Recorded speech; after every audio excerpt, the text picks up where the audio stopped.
तुम्हें लगता है सिर्फ तुम्हारे पास ही प्राकृतिक की है।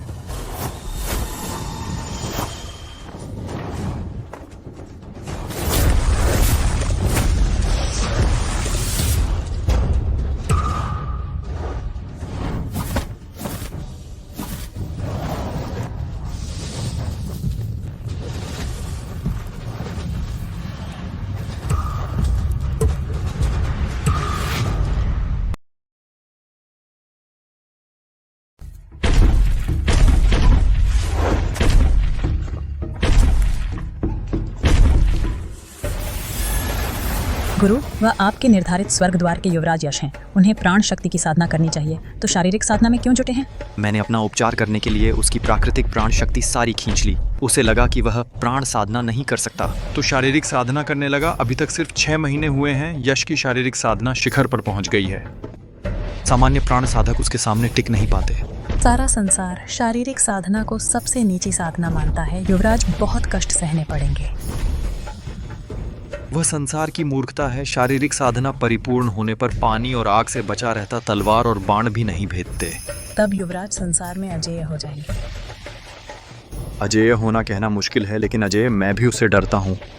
तो मैं स्वर्ग द्वार में गुरु और युवराज की वापसी की प्रतीक्षा करूंगा। हाँ।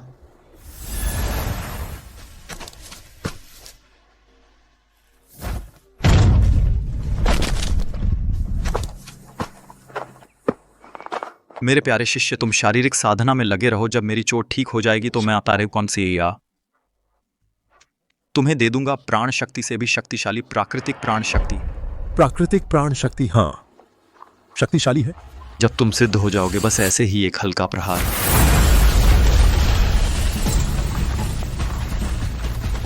इससे कहीं ज्यादा शक्तिशाली होगा। वाह,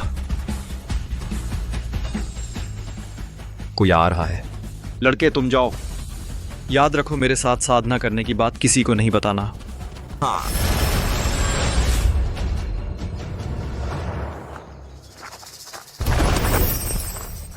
वह शक्ति जो वानरेन पर्वत तोड़ती है यहीं से आ रही है।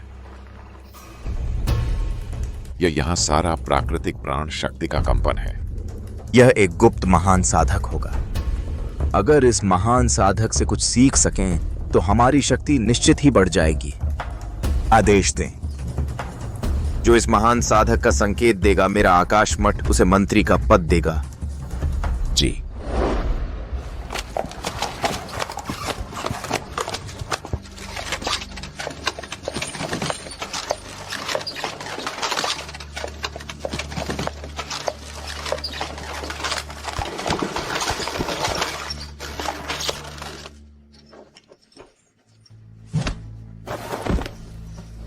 पिता,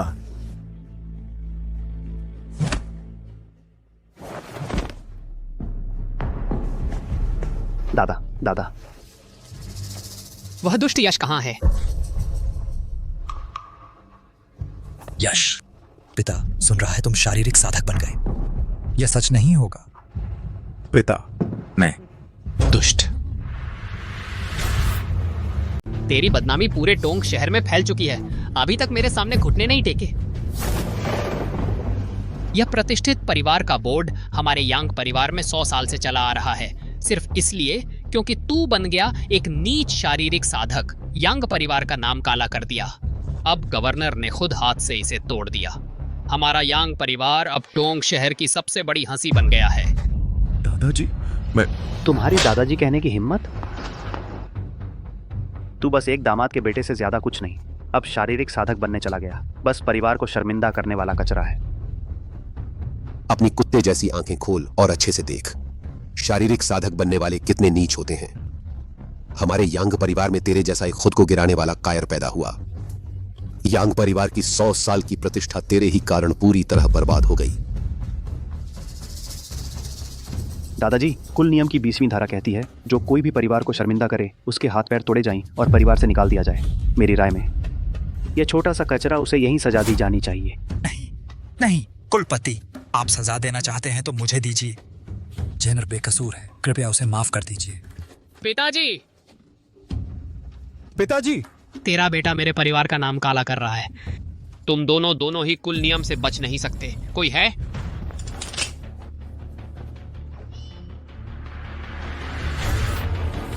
नहीं। रुको। दादाजी, यश शारीरिक साधक बन गया। यह सच है कि उसने गलती की है, लेकिन हम सभी यांग परिवार के शिष्य आकाश मठ में नौकर शिष्य बनने आए थे। यश अब आकाश मठ के अधीन है। अगर हमने उसे खुद सजा दे दी तो आकाश मठ को जवाब देना मुश्किल हो जाएगा। दादाजी, कल ही है आकाश मठ के नौकर शिष्यों की परीक्षा। यश एक शारीरिक साधक है, वह पास नहीं हो पाएगा। जब आकाश मठ उसे निकाल देगा तब हम उसे सजा देंगे। अगर ऐसा है तो उस निकम्मे को एक और दिन जीने दो। अच्छे से संभाल कर रखना अपने सही सलामत हाथ पैरों का यह आखिरी दिन। उस समय मैं खुद तुम्हारे हाथ पैर काट दूंगा।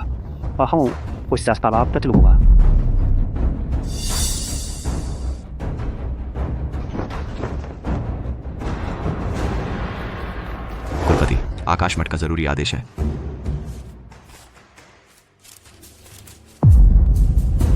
आकाश मठ एक अद्वितीय महारथी की तलाश में है। जो भी उस महारथी का पता देगा वह बन जाएगा आकाश मठ का वरिष्ठ। हमने आकाश मठ में शामिल होने के लिए इतनी मेहनत की, क्या इसलिए नहीं कि संप्रदाय का समर्थन मिल सके? अब मौका आ गया है। बस उस अद्वितीय महारथी को ढूंढना है और हमें वरिष्ठ का पद मिल जाएगा। तब हमारा यांग परिवार एकदम ऊपर पहुंच जाएगा। हाँ दादाजी, हमारे कट्टर दुश्मन ली परिवार क्या सिर्फ इसलिए नहीं अकड़ते क्योंकि आकाश मठ में उनके पास संरक्षक का पद है? इतने सालों से वे हमें दबाते आ रहे हैं। अगर हमारा यांग परिवार आकाश मठ में संरक्षक बन जाए तो हमें उनसे डरने की जरूरत नहीं रहेगी। यह 1000 साल में एक बार आने वाला मौका है। आदेश जारी करो, परिवार की पूरी ताकत लगा दो। उस महारथी को जरूर ढूंढना है। जी जी। वानयिंग जी, अभी शुक्रिया। मैं बस इतना ही कर सकती थी। कल आध्यात्मिक ऊर्जा की परीक्षा है। तुम चले जाओ, वापस मत आना। तुम अपनी बड़ी बहन की बात मानो, चले जाओ। मैं एक शारीरिक साधक हूं, चाहे कहीं भी जाऊं लोग हमें कीड़े मकोड़ों की तरह देखेंगे। इस दुनिया में शारीरिक साधकों के लिए कोई जगह नहीं है। कल की परीक्षा हमारा एकमात्र मौका है। मैं किसी को भी हमारे सिर पर चढ़ने नहीं दूंगा। तुम्हें आध्यात्मिक ऊर्जा भी नहीं आती तो उनसे कैसे मुकाबला करोगे? फिर जाना मुश्किल हो जाएगा। आध्यात्मिक ऊर्जा नहीं है तो शारीरिक कला से काम चलाऊंगा। पिताजी, आप चले जाइए। कैसे भी हो, मैं आप पर बोझ नहीं बनूंगा।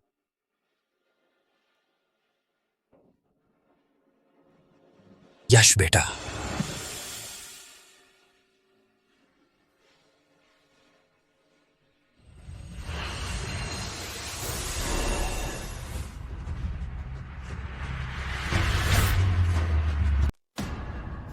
श्रीमान वांग, क्या आपको वह महान योद्धा मिल गया? मैंने पूरा किंग्यून शहर छान मारा है। एक आदमी का साया भी नहीं दिखा। पिताजी, लगता है वह महान योद्धा सिर्फ हम ही नहीं बल्कि किसी और परिवार ने भी नहीं ढूंढ पाया है। श्रीमान यांग बड़े उत्साहित लग रहे हैं। लगता है आज के परीक्षण के लिए बहुत आश्वस्त हैं। श्रीमान ली, इतने सालों से हम दोनों परिवारों की चुपके से लड़ाई चल रही है। अब नाटक करने की जरूरत नहीं है। आज का परीक्षण हम यांग परिवार तुम्हारे लिए परिवार का घमंड जरूर चूर चूर करेगा। तुम्हारा यांग परिवार इतने सालों से मेरे पैरों तले रहा है। अब तो यश नाम का वह शारीरिक साधक भी निकल आया है। अब तो तुम्हारे यांग परिवार की प्रतिष्ठित परिवार वाली पहचान भी राज्यपाल ने तोड़ दी है। अब भी उम्मीद है? क्या तुम्हारी ये बूढ़ी हड्डियां या फिर तुम्हारे वो दोनों बेकार निकम्मे बच्चे तुम्हारी मदद करेंगे? यांग परिवार में एक शारीरिक साधक पैदा हो गया। सच में पूर्वजों का नाम डुबो दिया। हाँ बिल्कुल बिल्कुल। पहले जब तुमने सूरज को उस निकम्मे बेकार आदमी को दामाद बनाया था तभी मुझे पता चल गया था कि तुम्हारा यांग परिवार बर्बाद होने वाला है। लेकिन सोचा नहीं था कि वह तुम्हारे लिए एक शारीरिक साधक बेटा भी पैदा कर देगा। सुनो, मजाक मत उड़ाओ, लेकिन सच में तो बाप बड़ा तो बेटा भी बड़ा निकला। तुम इतना घमंड क्यों कर रहे हो? एक बेकार शारीरिक साधक हमारे यांग परिवार से क्या लेना देना?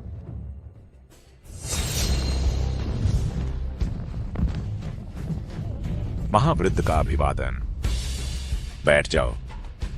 इस परीक्षण के पहले 3 स्थान पाने वाले आधिकारिक शिष्य बन सकते हैं। बाकी सभी नौकर शिष्यों को बाहर निकाल दिया जाएगा। जब तुम्हें बाहर निकाल दिया जाएगा। पहला परीक्षण, आकाशीय परीक्षा का अनुकरण। जैसे ही बिजली का ड्रम बजेगा, मंच पर आकाशीय बिजली गिरने लगेगी।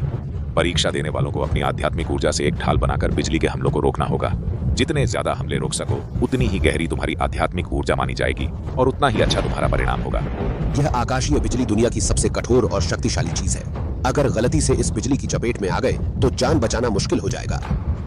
यह परीक्षण बहुत मुश्किल है, हाँ बिल्कुल बिल्कुल। श्रीमान यांग, अगर डर लग रहा है तो जल्दी हार मान लो, नहीं तो थोड़ी देर में बिजली गिरने से मर जाओगे, तब पछताने से कुछ नहीं मिलेगा। मरना है तो पहले तुम्हारा बेटा मरेगा।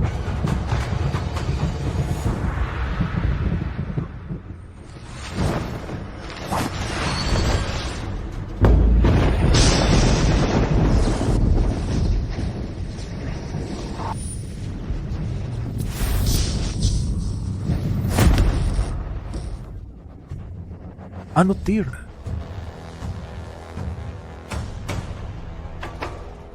कितना निकम्मा है। मेरी बारी देखो।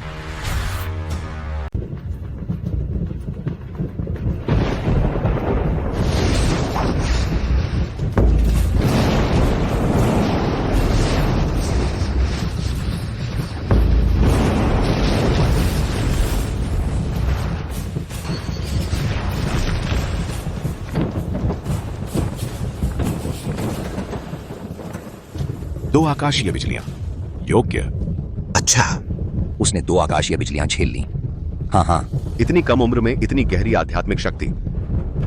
देखा ना निकम्मे, तुम्हारे पास आध्यात्मिक शक्ति ही नहीं है। देखता हूं तुम यह आकाशीय बिजली कैसे झेलते हो। जब तुम परीक्षा में फेल हो जाओगे तो तुम्हारे हाथ पैर बचने वाले नहीं। मेरे हाथ पैर बचेंगे या नहीं, यह मैं खुद तय करूंगा।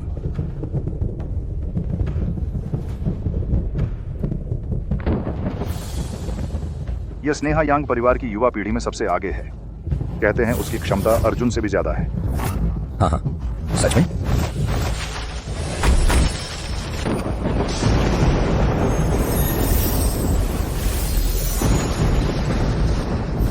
दोहरी बिजली एक साथ।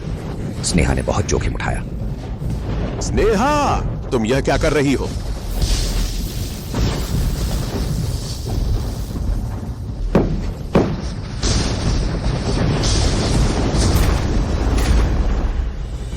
चार आकाशीय बिजलियां। वो इन्हें झेल पाई। 4 आकाशीय बिजलियां। उसकी आध्यात्मिक शक्ति बहुत प्रबल है।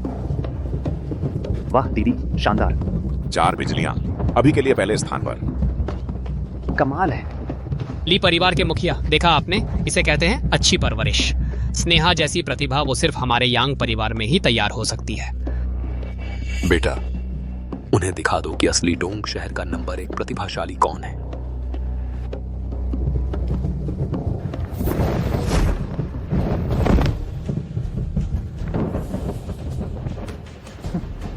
निकम्मो, ध्यान से देखो, असली आकाशीय परीक्षा की बिजली की ताकत क्या होती है।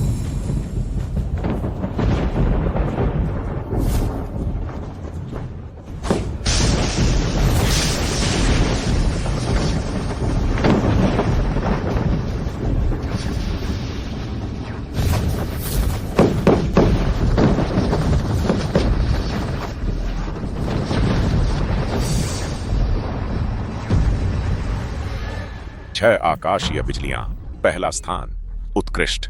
पूरे टोंग शहर में ऐसे कुछ ही युवा योद्धा हैं जो इन 6 बिजलियों को झेल सकें। यह ली चेंगदे बहुत ताकतवर है। हाँ, यांग परिवार के मुखिया, सुना आपने? अभी किसने कहा था अच्छी परवरिश का? तो फिर मैं क्या आपके यांग परिवार का परदादा बन गया? तुम्हारा यांग परिवार कुछ खास नहीं है। कोई और बचा ही नहीं है ना? अगला, यश।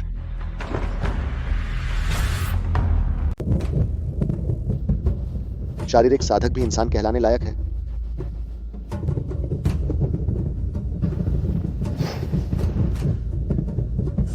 गुरुजी, आपका इलाज पूरा हो गया।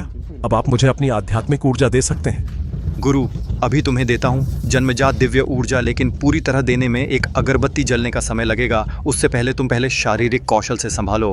यश, तुम्हारे पास आध्यात्मिक ऊर्जा नहीं है। तुम सच में इस परीक्षा में हिस्सा लेना चाहते हो? हाँ। यश वो बेकार है जिसमें जरा सी भी आध्यात्मिक ऊर्जा नहीं। वह इस दौर की परीक्षा में हिस्सा लेने की हिम्मत कर रहा है। आध्यात्मिक ऊर्जा नहीं, सिर्फ शारीरिक कौशल। वह आकाशीय बिजली को बर्दाश्त नहीं कर पाएगा। यह लड़का मरने वाला है। उसे बजाने दो। बाद में देखेंगे कि कैसे बिजली से जलकर मरता है।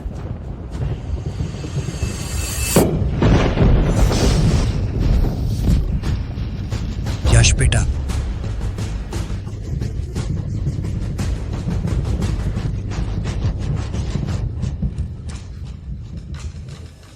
यह बिजली का प्रहार इतना मजबूत भी नहीं है। यह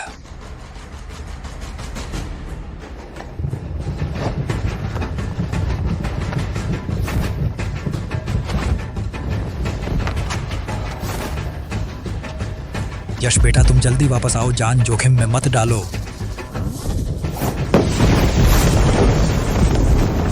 यश बेटा। एक शारीरिक साधक सिर्फ शारीरिक कौशल से ही 2 आकाशीय बिजलियों को सहन कर लिया। आम आध्यात्मिक साधक भी यह नहीं कर पाते। वह तो 2 आकाशीय बिजलियां पास। यह भी पास हो गया? अरे वाह, कब से शारीरिक साधक भी बिजली की परीक्षा पार करने लगे। 2 बिजलियां सहन कर ली तो क्या हुआ? फिर भी तो एक बेकार शारीरिक साधक ही है। हाँ, फिर भी उसे आकाश मठ में प्रवेश की योग्यता नहीं मिली। शारीरिक कौशल से बिजली को सहन करना बहुत मुश्किल था। अभी भी संभाल पा रहे हो? बस 2 आकाशीय बिजलियां ही तो हैं। मैं तुम्हारी हालत देख रहा हूँ, शायद तुम्हारी हद हो गई है। मैंने कहा था, मेरे हाथ पैर बचेंगे या नहीं यह मैं खुद तय करूंगा।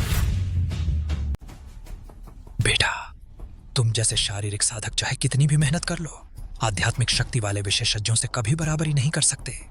तुम यह सब क्यों कर रहे हो? कोई बात नहीं पिताजी। इस दौर की परीक्षा उत्तीर्ण होने वाले दूसरे दौर में प्रवेश करेंगे। इसमें तलवार पर सवार होकर उड़ना है। परीक्षा में भाग लेने वाले आध्यात्मिक शक्ति से तलवार पर सवार होकर उड़ेंगे। जितना दूर उड़ेंगे उतना अच्छा प्रदर्शन माना जाएगा। इस बार पहले मैं कोशिश करूंगा। पिछले दौर में तुम बच गए, वह तुम्हारी किस्मत थी। अब मैं तुम्हें अच्छी तरह दिखाऊंगा कि शारीरिक साधक क्यों बेकारों में भी बेकार होते हैं।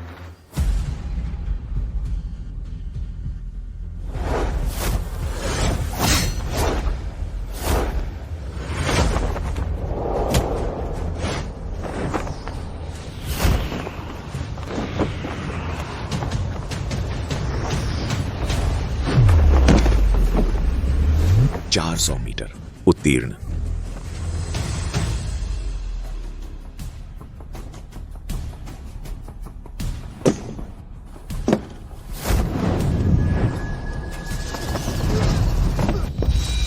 अनुत्तीर्ण,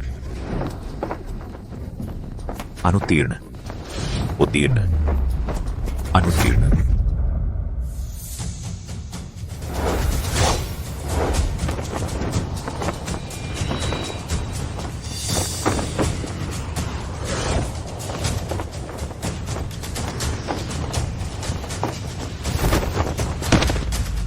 सात 100 मीटर उत्कृष्ट।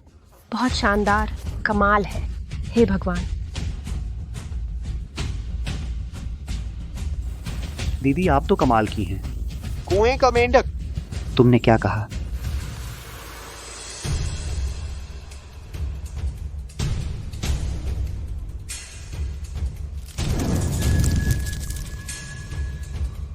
वह आध्यात्मिक शक्ति से बनी तलवार है।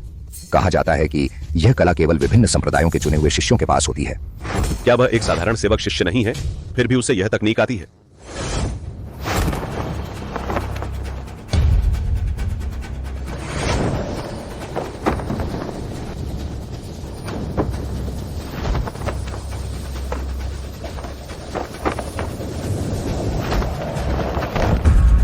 बहुत जबरदस्त। इस व्यक्ति की क्षमता लगभग आंतरिक शिष्यों के स्तर तक पहुंच गई है। वास्तविक लड़ाई में भी वह कमजोर नहीं होगा।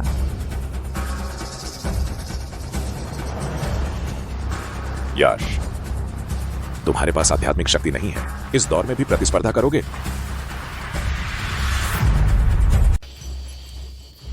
गुरुजी, कितना समय और लगेगा? जल्दी ही, थोड़ी देर और सहन करो।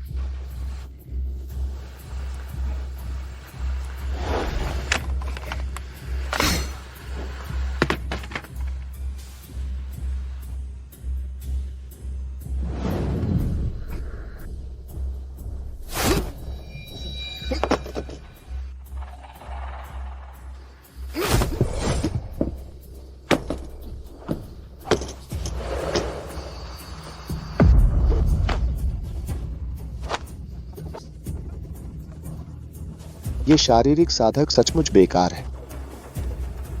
यश, तू बस भाग्यशाली है, इसलिए पिछला टेस्ट पास कर पाया। तू फटाफट नीचे उतर जा, वहां हमारे कुल का नाम मत डुबो। छोड़ो, बस शारीरिक कला से जोर लगाना होगा। मैं बस सीधी उड़ान भर सकता हूं, क्या यह गिना जाएगा? बस इंसान तलवार पर हो, तलवार आसमान में हो तो नतीजा मान्य होगा। तुम क्या करने वाले हो?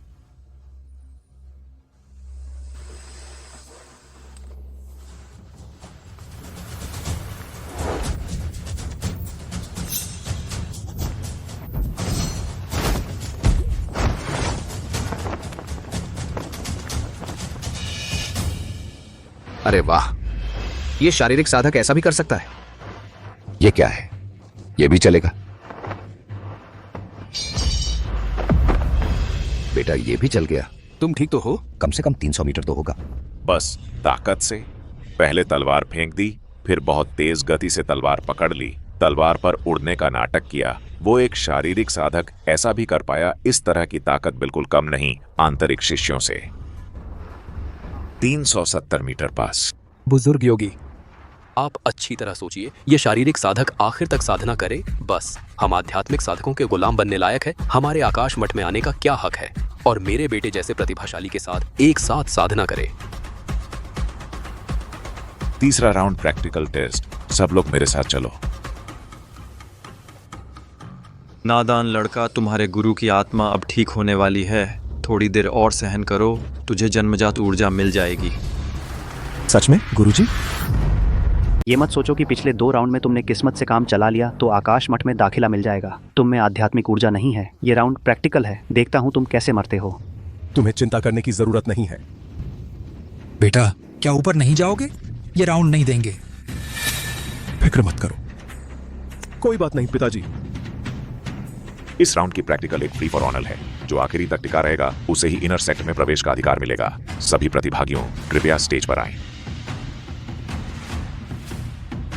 बेटा, ये सभी परिवार हमारे लिए कबीले के लिए टोंग शहर पर कब्जे में रोड़ा है। समझे क्या करना है? पिताजी चिंता मत कीजिए।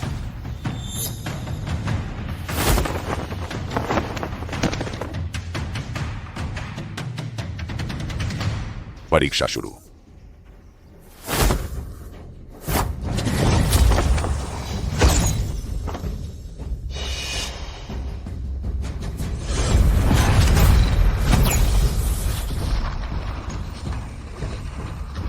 ये इननेट हेवनली की ये मूव कैसे आया? ये तभी बनता है जब आध्यात्मिक ऊर्जा अपने शुद्धतम और परिष्कृततम रूप में हो, तब जाकर थोड़ी सी जन्मजात दिव्य ऊर्जा बनती है। हमारी खैर नहीं है। अब तो बड़ी मुसीबत आ गई। हावरान और वाणायिंग चाहे जितने मजबूत हों, शायद जन्मजात दिव्य ऊर्जा का मुकाबला न कर सकें। तो फिर जन और भी ज्यादा खतरे में है। तुम लोग एक एक करके मरना चाहते हो या सब एक साथ मरोगे? ये सच है कि इननेट हेवनली की अजय है, लेकिन ये बेहद हिंसक और निरंकुश भी है। जरूरी नहीं कि तुम इसे सही से संभाल पाओ। बेटा, मेरी नसें टूट गई हैं। ली, तुम्हारी हिम्मत कैसे हुई अपने बेटे को इतना क्रूर हमला करने देने की? अखाड़े के ऊपर जीवन मृत्यु भाग्य के हाथ में है। तुम्हारा बेटा एक निकम्मा है। इसका दोष तुम्हारे ही खराब प्रजनन पर है। तुम 5वें नंबर के रैंक वाले शिष्य ने महेश के एक हमले को भी नहीं झेला। तुम जैसे कचरे हमारे लिए कबीले से टक्कर लेने लायक भी नहीं हैं। आज मैं तुम सबको एक एक करके बर्बाद कर दूंगा।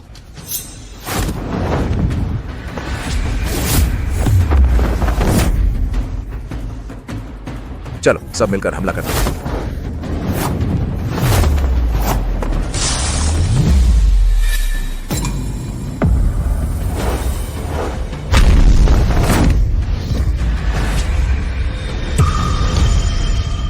ये महेश देखने में इतना ताकतवर नहीं लगता। इतने सारे लोग स्वाभाविक प्राणिक ऊर्जा को झेल नहीं पा रहे और यह एक शारीरिक साधक बिल्कुल भी चोटिल नहीं हुआ। इन सालों में तुम्हारे यश परिवार ने हमेशा मेरे महेश परिवार का विरोध किया है। आज मैं यश परिवार की अगली पीढ़ी को ही खत्म कर दूंगा। देखते हैं तुम हमसे कैसे प्रतिस्पर्धा करोगे। महेश, क्या तुम्हें लगता है कि हमारे यश परिवार में कोई नहीं है? अगर तुम्हारे यश परिवार में एक भी लड़ाकू होता तो क्या इतने सालों से मेरे महेश परिवार के नीचे दबे रहते? आज तुम भाई बहन दोनों और वह शारीरिक साधक का कुत्ता अगर नष्ट नहीं होना चाहते तो जल्दी आकर मुझे 3 जोरदार सिर झुकाओ। अगर मेरा मूड अच्छा रहा तो मैं तुम्हें सिर्फ आधा मार सकता हूं। दीदी, तुम लोग नीचे उतर जाओ, मुझे उससे निपटने दो। तुम एक निकम्मे शारीरिक साधक, वह एक छींक मारे तो तेरी राख उड़ा देगा और तू यहाँ रास्ते में खड़ा है। नीचे उतर जा। बुजुर्ग योगी, यश एक शारीरिक साधक है। वाणी आपसे विनती करती है, यश परिवार के इतने सालों की आकाश मठ की सेवा को देखते हुए उसे नीचे उतरने दें, उसकी जान बचाएं। वाणी दीदी, मैं वाकई कर सकता हूँ। कर सकता है कुछ नहीं, तू तेरे अंदर तो प्राण शक्ति का नामो निशान भी नहीं और तू हमारी प्रगति में बाधा बन रहा है। चला जा। यश, आखिरकार तुम सिर्फ एक शारीरिक साधक हो यह प्रतियोगिता तुम्हारे लिए बहुत अनुचित है। तुम पहले नीचे उतर जाओ।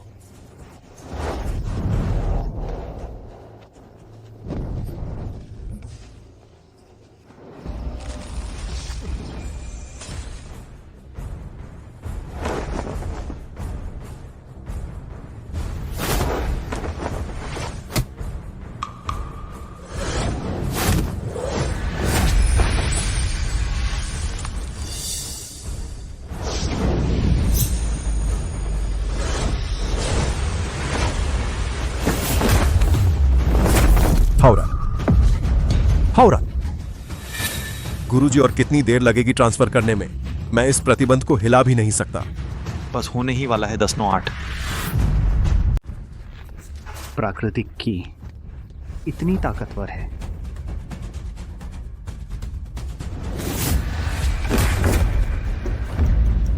दीदी, यश बाबा, तुम्हारे यश परिवार का यही सबसे बड़ा धुरंधर है मेरी नजर में, वैसे भी कुछ खास नहीं। मैंने तुम्हें मौका दिया था, क्योंकि तुमने नहीं लिया तो अब शिकायत मत करना। महेश, तुम्हारी हिम्मत कैसे हुई? गुरुजी, बस तैयार है, अब आजमाओ। यही है प्राकृतिक की ताकत। मेरा बंधन महागुरु के प्रत्यक्ष शिष्य भी नहीं खोल पाए, तुमने ये कैसे?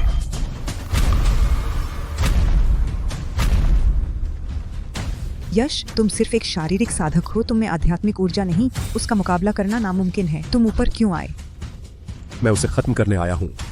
यश बेटा, तुम उसके बराबर नहीं, नीचे उतर जाओ। यश बाबा, मुझे पता है तुम इस शारीरिक साधक नाती से बेहद नफरत करते हो। आज मेरा महेश परिवार तुम पर एक एहसान कर देगा, तुम्हारा घर साफ कर देगा। मैं सोच ही रहा था कि तुम्हें कैसे मारूं और तुम खुद ही चले आए। बढ़िया, तो फिर मैं तुम सब निकम्मों को एक साथ ही मार डालता हूं। प्राकृतिक की से मरना तुम्हारे जैसे निकम्मे शारीरिक साधक के लिए सम्मान की बात है।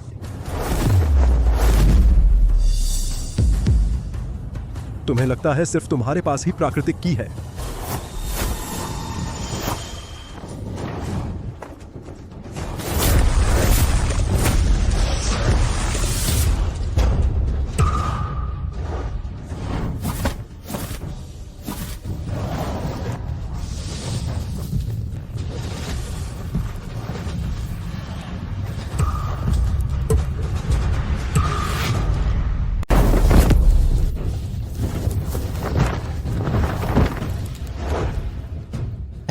अच्छा पोता, अच्छा।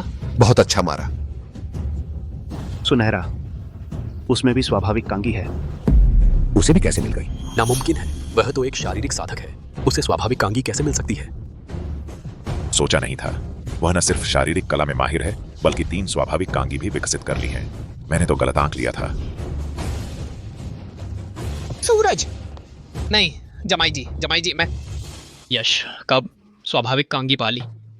यह अरे वाह बहनोई, मेरे प्यारे बहनोई, यश के पास तो 3 स्वाभाविक कांगी हैं। वह तो सच में अद्भुत प्रतिभा है। तुमने पहले क्यों नहीं बताया? मैं पहले की सारी गलतफहमियां थी, बस गलतफहमी थी। हाँ बिल्कुल। अगर तुमने थोड़ी और ताकत लगाई होती तो वह पहले ही मांस का लोथड़ा बन चुका होता। तुमने उसे जाने दिया। मैंने तुम्हें गलत नहीं समझा था। यश, तुमने मुझे बर्बाद कर दिया। वह महेश हमारा बदला लेगा। तो तुम हमेशा से अपनी ताकत छुपा रहे थे। तुमने अपनी क्षमता छुपाई थी। महेश, तुमने जो कुछ किया है उसका 2 गुना बदला चुकाओगे। अभी मैंने लापरवाही की थी। तुम्हारे पास 3 स्वाभाविक कांगी हो तो क्या हुआ?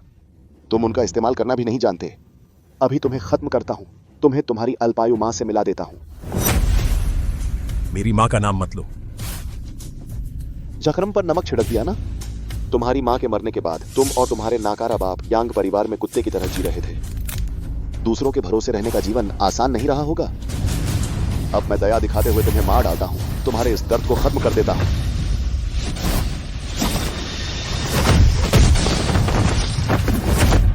अच्छा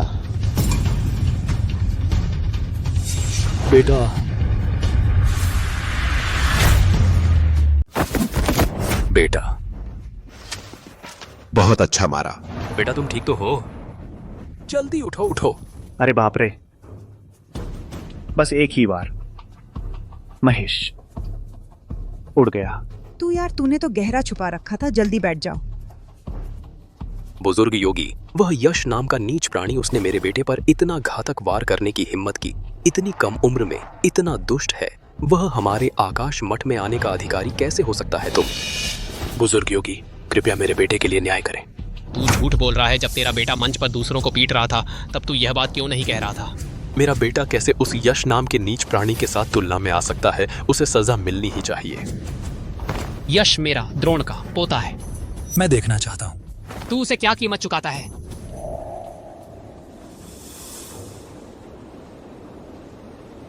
बुजुर्ग योगी, कृपया मेरे बेटे का साथ दें। मुकाबले के मंच पर जीवन मृत्यु भाग्य के हाथ में है।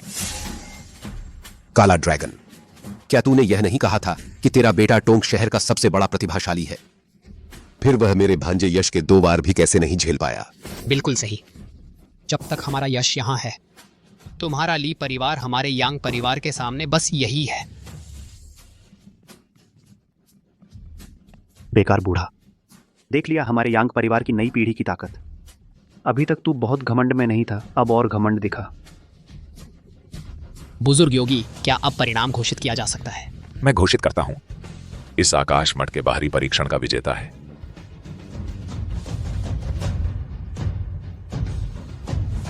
वह है या रुको,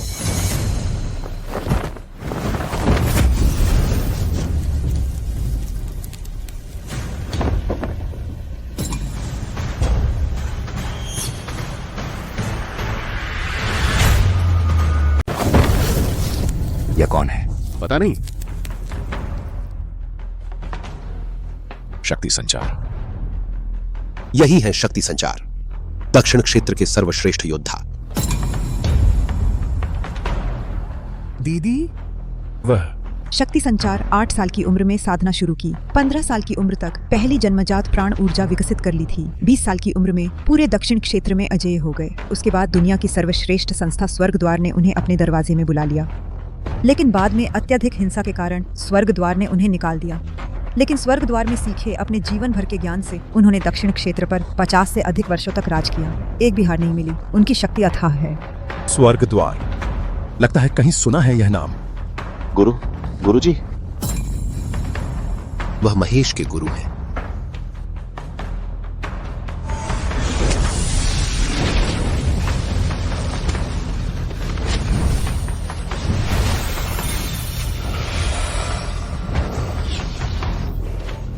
शक्ति महाशय,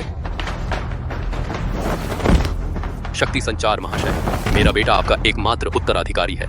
यांग परिवार का वह नीच बच्चा उस पर ऐसा घातक प्रहार करने की हिम्मत कर गया। साफ जाहिर है कि उसने आपको कुछ नहीं समझा। शक्ति संचार महाशय, आपको हमारे पिता पुत्र के लिए न्याय अवश्य करना होगा। गुरुजी, आपको मेरा न्याय अवश्य दिलाना होगा। निकम्मे जानवर, तूने मेरे शिष्य को किस हाथ से मारा था? खुद ही काट डाल।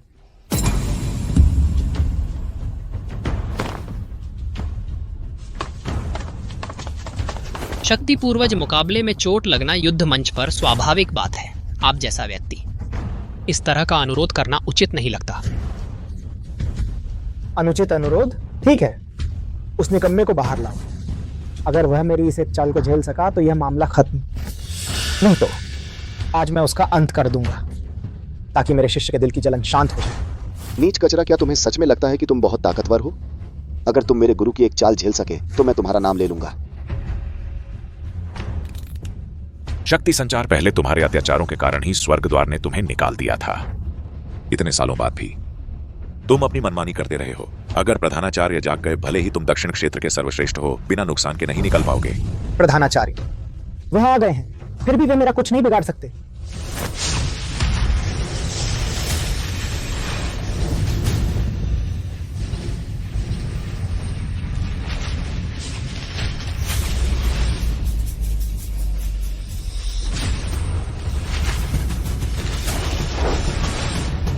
तुमने यहाँ प्रतिबंध लगा दिए हैं। अगर मैं तुम सबको मार भी दूं तो आकाश मठ के प्रधानाचार्य को आधी आवाज भी नहीं पहुंचेगी।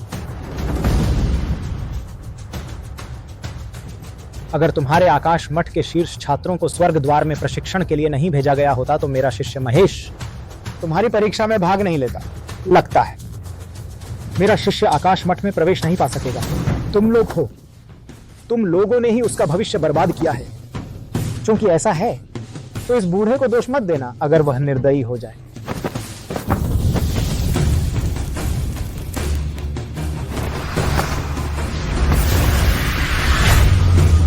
तो फिर मुझ बूढ़े से दिल से बेरहम होने की उम्मीद करना। तू यहां बदतमीजी कर रहा है।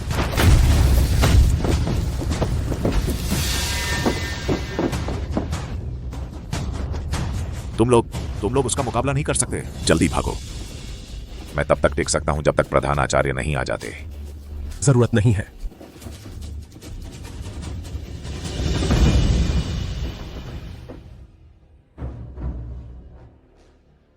यश, तुम उसका मुकाबला नहीं कर सकते। जल्दी भागो। यह सब मेरी वजह से हुआ है। मैं नहीं जा सकता। 3 जन्मजात प्राण शक्तियां एक प्रतिभाशाली है और इस बूढ़े को सबसे ज्यादा मारने में मजा आता है ऐसे ही प्रतिभाशालियों को। 9 जन्मजात प्राण शक्तियां। इतने सालों बाद उसकी शक्ति और भी बढ़ गई है। शायद प्रधान आचार्य भी आ जाएं तो भी उसका मुकाबला नहीं कर पाएंगे। गुरु, इस नीच ने पहले ही मुझे मारने की कोशिश की थी। आप इसे खत्म कर दीजिए मेरा बदला लेने के लिए। यश, तुम लोग पहले बहुत घमंडी थे ना? अभी भी पलटने की सोच रहे हो? कैसा लग रहा है? अब भी घमंड कर पा रहे हो? महान शक्ति वाले, बस आप यश के परिवार को खत्म कर दें, पूरा टोंग शहर हमारा ली परिवार नंबर 1 बन जाएगा। उस समय टोंग शहर के सारे संसाधन आपकी मर्जी से इस्तेमाल करने के लिए होंगे।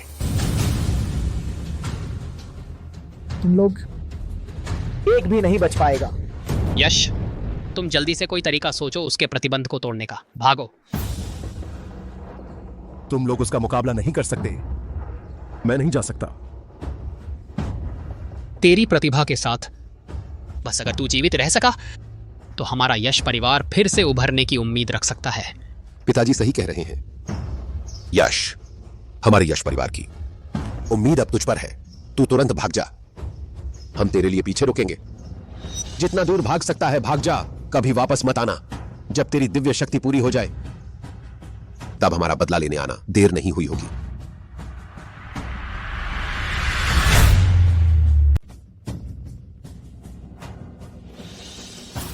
पहले बहुत सारी गलतियां मेरी ही थीं। तुम जाओ।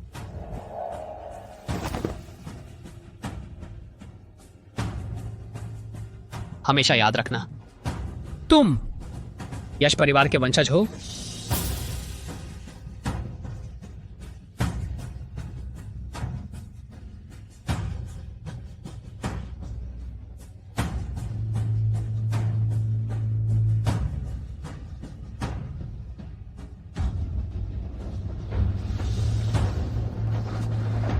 तुम लोग क्या शानदार पारिवारिक प्रेम का नाटक है। बस दुख इस बात का है कि तुम में से एक भी नहीं बच पाएगा।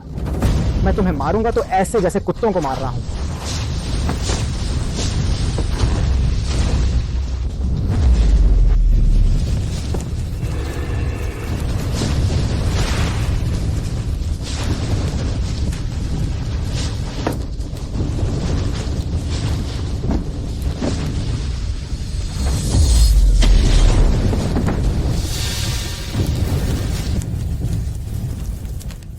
जल्दी भागो।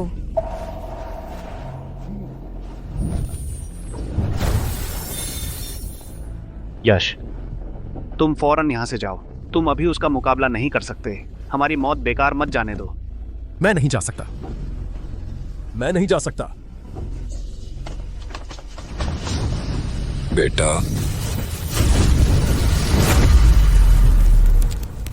जाओ। कहां जाओगे?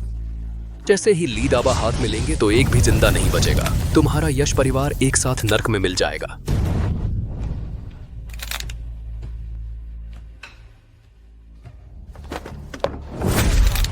यश, तुम जल्दी भाग जाओ। पिताजी, निकम्मे, तुझमें इतना दम था ना? अब मैं तेरी आंखों के सामने तेरे बाप को कुचलकर मार दूंगा। हिम्मत करके देख। मर जा।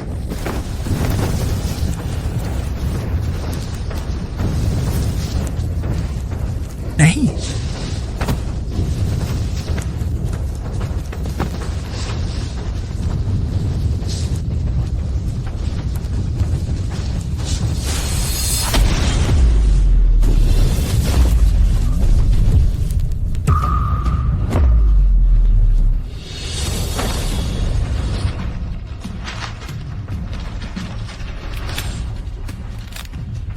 बहुत दिन हो गए शरीर हिलाया हुआ।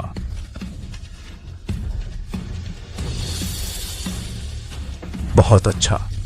मेरे शिष्य को चोट पहुंचाने की हिम्मत? मरने के लिए तैयार हो जा।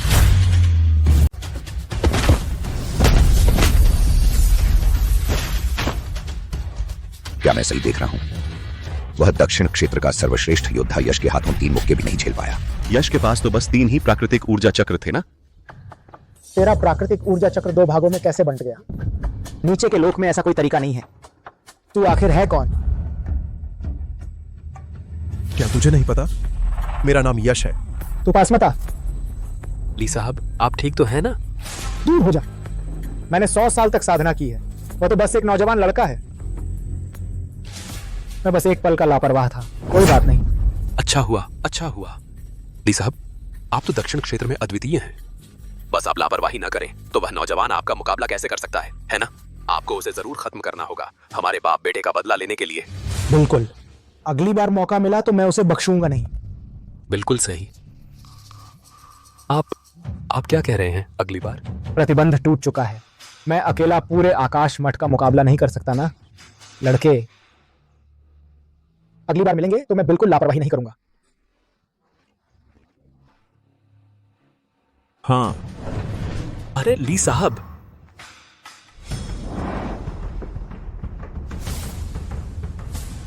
गुरुजी, तुम गायब कैसे हो गए? मेरे घाव अभी ठीक हुए हैं और अभी शक्ति का इस्तेमाल किया। अब कुछ देर आराम करने की जरूरत है, लेकिन तू चिंता मत कर। तू आखिर मेरा शिष्य है। यह टोकन रख ले, तुझे कोई चोट नहीं पहुंचा सकता।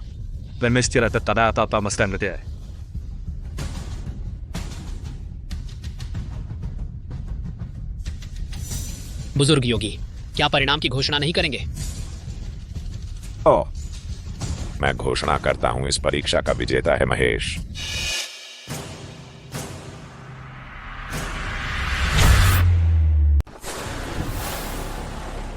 दूसरे बड़े पापा। दूसरे भैया, आप आ गए। दूसरे बड़े पापा। यह महेश, उसकी क्षमता सामान्य है लेकिन पृष्ठभूमि काफी मजबूत है। महेश संरक्षक को प्रणाम। इस परीक्षा में अंतिम विजेता है महेश।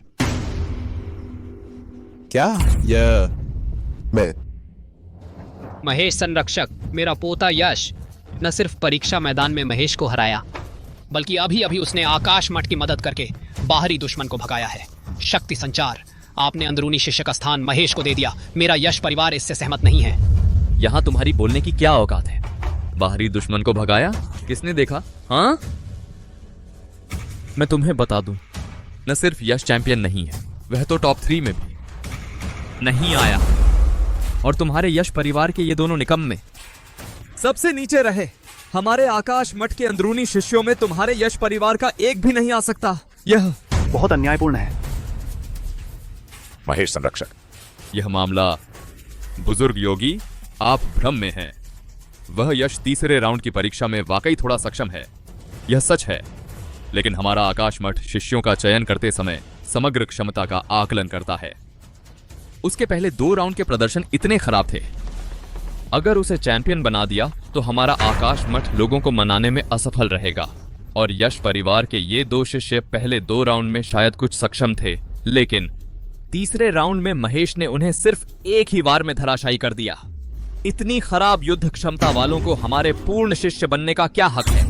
तुम वहां बकवास मत करो। तुम बस उनके महेश परिवार का पक्षपात करना चाहते हो। तुम जैसा इंसान आकाश मठ का महासंरक्षक कैसे बन सकता है? थू। अरे लड़के, बिना किसी सबूत के तुमने मुझ पर आरोप लगाने की हिम्मत की।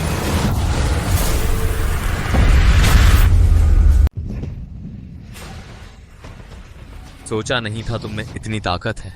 तुम्हें लगता है आकाश मठ कोई बड़ा संप्रदाय है? तुम हिम्मत करते हो दबाव डालने की। सबसे बुरा यही होगा कि हम शामिल न हो। अंत में देख लेना किसका नुकसान ज्यादा होगा। हाँ, हम शामिल ही नहीं होंगे। मुझे यकीन नहीं होता यश की प्रतिभा के साथ वह भविष्य में दुनिया में अजेय हो जाएगा। यह तुमने कहा है ना? उम्र छोटी है लेकिन दावे बड़े हैं। हमारा आकाश मठ ज्वाला राज्य के दक्षिणी क्षेत्र का नंबर 1 संप्रदाय है और वह भी स्वर्ग द्वार की सहायक शाखा है। हम यहाँ हर 10 साल में एक शिष्य को प्रशिक्षण के लिए भेजते हैं। उस समय तुम्हारे यांग परिवार की तो बात छोड़ो, पूरे ज्वाला राज्य में भी कोई ऐसा नहीं होगा जो उसका मुकाबला कर सके। तुम जैसे छोटे परिवारों के बच्चे सचमुच कुछ नहीं जानते। स्वर्ग द्वार वह तो दुनिया का सबसे शक्तिशाली संप्रदाय है। हाँ, कहा जाता है स्वर्ग द्वार उसी पौराणिक आत्मा गुरु ने बनाया था। तीनों लोकों पर शासन करता है। आत्मा मंदिर को छोड़कर कोई उसकी अवज्ञा नहीं करता। अभी जो शक्ति संचार ने स्वर्ग द्वार के बारे में कहा, क्या यही वह संप्रदाय है? कोई आश्चर्य नहीं, महेश के परिवार ने जान हथेली पर रखकर इसे बचाने की कोशिश की। यह अंदरूनी शिष्य का स्थान है। पता चला वे भेजना चाहते थे महेश को स्वर्ग द्वार में। अगर महेश सचमुच स्वर्ग द्वार में जाकर साधना करता तो उसकी शक्ति तेजी से बढ़ती, तब तो यश भी उसका मुकाबला नहीं कर पाता। अगर ऐसा होता तो हमारे यश परिवार का भविष्य खतरे में पड़ जाता। यह स्थान तो तुमने खुद ही छोड़ा है। जब मैं स्वर्ग द्वार से सीखकर लौटूंगा, तुम सब नीच लोगों को में से एक को भी नहीं छोड़ूंगा। बुजुर्ग योगी, मैं चाहता हूं कि आकाश मठ न्याय करे। प्रतियोगिता के नियमों के मुताबिक औपचारिक शिष्य का स्थान प्रतियोगिता के परिणाम के अनुसार हमारे यश परिवार के शिष्य को दिया जाए। पर ये कोई सोच भाई। मुकाबले के नतीजे के हिसाब से यह महेश को भी मिलना चाहिए। चूंकि ऐसा है तो मेरा यश परिवार आकाश मठ के महान गुरु से न्याय की अपील करेगा। तुम्हारे यश परिवार की क्या औकात है कि महान गुरु को बुलाने की? महान अध्यक्ष को प्रणाम। महान अध्यक्ष को नमस्कार। गुरुजी। गुरुजी? गुरुजी, यहीं पर ये लोग हैं, बकवास मचा रहे हैं, आकाश मठ को अशांत कर रहे हैं। इसलिए मेरी ही ये सच्ची बात कहते हैं। मैंने सब सुन लिया है। एक छोटा सा यश परिवार मेरे शिष्य के जूते बांधने लायक भी नहीं है, फिर भी प्रमुख से मिलना चाहते हो। सपने देख रहे हो। महान अध्यक्ष, आकाश मठ आखिर दक्षिण क्षेत्र का सबसे बड़ा संप्रदाय है। आप इस तरह का व्यवहार करके शायद पक्षपात कर रहे हैं। यह तो अन्याय है। छोड़ो भी, चेंगफेंग का फैसला तर्कसंगत है। बस तुम्हारे यश परिवार के उस नीच संतान यश न सिर्फ शारीरिक साधक है जो घटिया है, बल्कि वह एक दामाद का बेटा भी है। इतने नीच चरित्र वाला और घटिया पृष्ठभूमि का व्यक्ति अगर हमारे आकाश मठ में शामिल हो गया तो हमारे द्वार को गंदा कर देगा। लेकिन क्या? मैं तुम्हें बताता हूं। प्रमुख महोदय सबसे ज्यादा महत्व देते हैं संप्रदाय की प्रतिष्ठा को। अगर उन्हें पता चला कि तुम ऐसी नीच संतान को भेज रहे हो आकाश मठ की परीक्षा में, तो वे तुम्हें जरूर सबक सिखाएंगे। ऐसा पापा मरसा पे दे। बूढ़े यश, लगता है तुम्हारा यश परिवार हमेशा ही मेरे महेश परिवार के पैरों तले रहेगा। जब मैं स्वर्ग द्वार से विद्या सीखकर लौटूंगा, अगर तुम मुझे पिता कहकर बुलाओ तो मैं तुम्हें एक आधा मंत्र सिखा सकता हूँ, ताकि तुम्हारा यश परिवार तुच्छ परिवार न बन जाए। महेश, तुम्हारे पास बस ज्यादा संबंध है ना? तुम इतना घमंड क्यों कर रहे हो? अगर तुम्हारी हिम्मत है तो तुम भी संबंध ढूंढो। तुम्हारे पास संबंध नहीं है तो चुपचाप रहो। अगर तुमने फिर भौंकना शुरू किया तो मैं तुम्हारे यश परिवार के मर्दों को हमेशा के लिए गुलाम बना दूंगा और औरतों को हमेशा के लिए वेश्या। कभी उबर नहीं पाओगे। काला ड्रैगन, हमारे यश परिवार को अपने साथ तबाह होने पर मत मजबूर करो। आकाश मठ में ऐसी बातें कहने की हिम्मत? तुम मौत को बुलावा दे रहे हो। प्रमुख महोदय आ गए हैं। प्रमुख महोदय को प्रणाम। इस बार की परीक्षा का परिणाम क्या है? प्रमुख महोदय, इस बार की परीक्षा में विजेता महेश परिवार का महेश होना चाहिए था, लेकिन उनका यश परिवार यहाँ बकवास मचा रहा है और मुझ पर और महान अध्यक्ष पर झूठे आरोप लगा रहा है। कृपया प्रमुख महोदय हस्तक्षेप करें और यश परिवार का सफाया करें। प्रमुख महोदय से विनती है, यश परिवार का सफाया करें।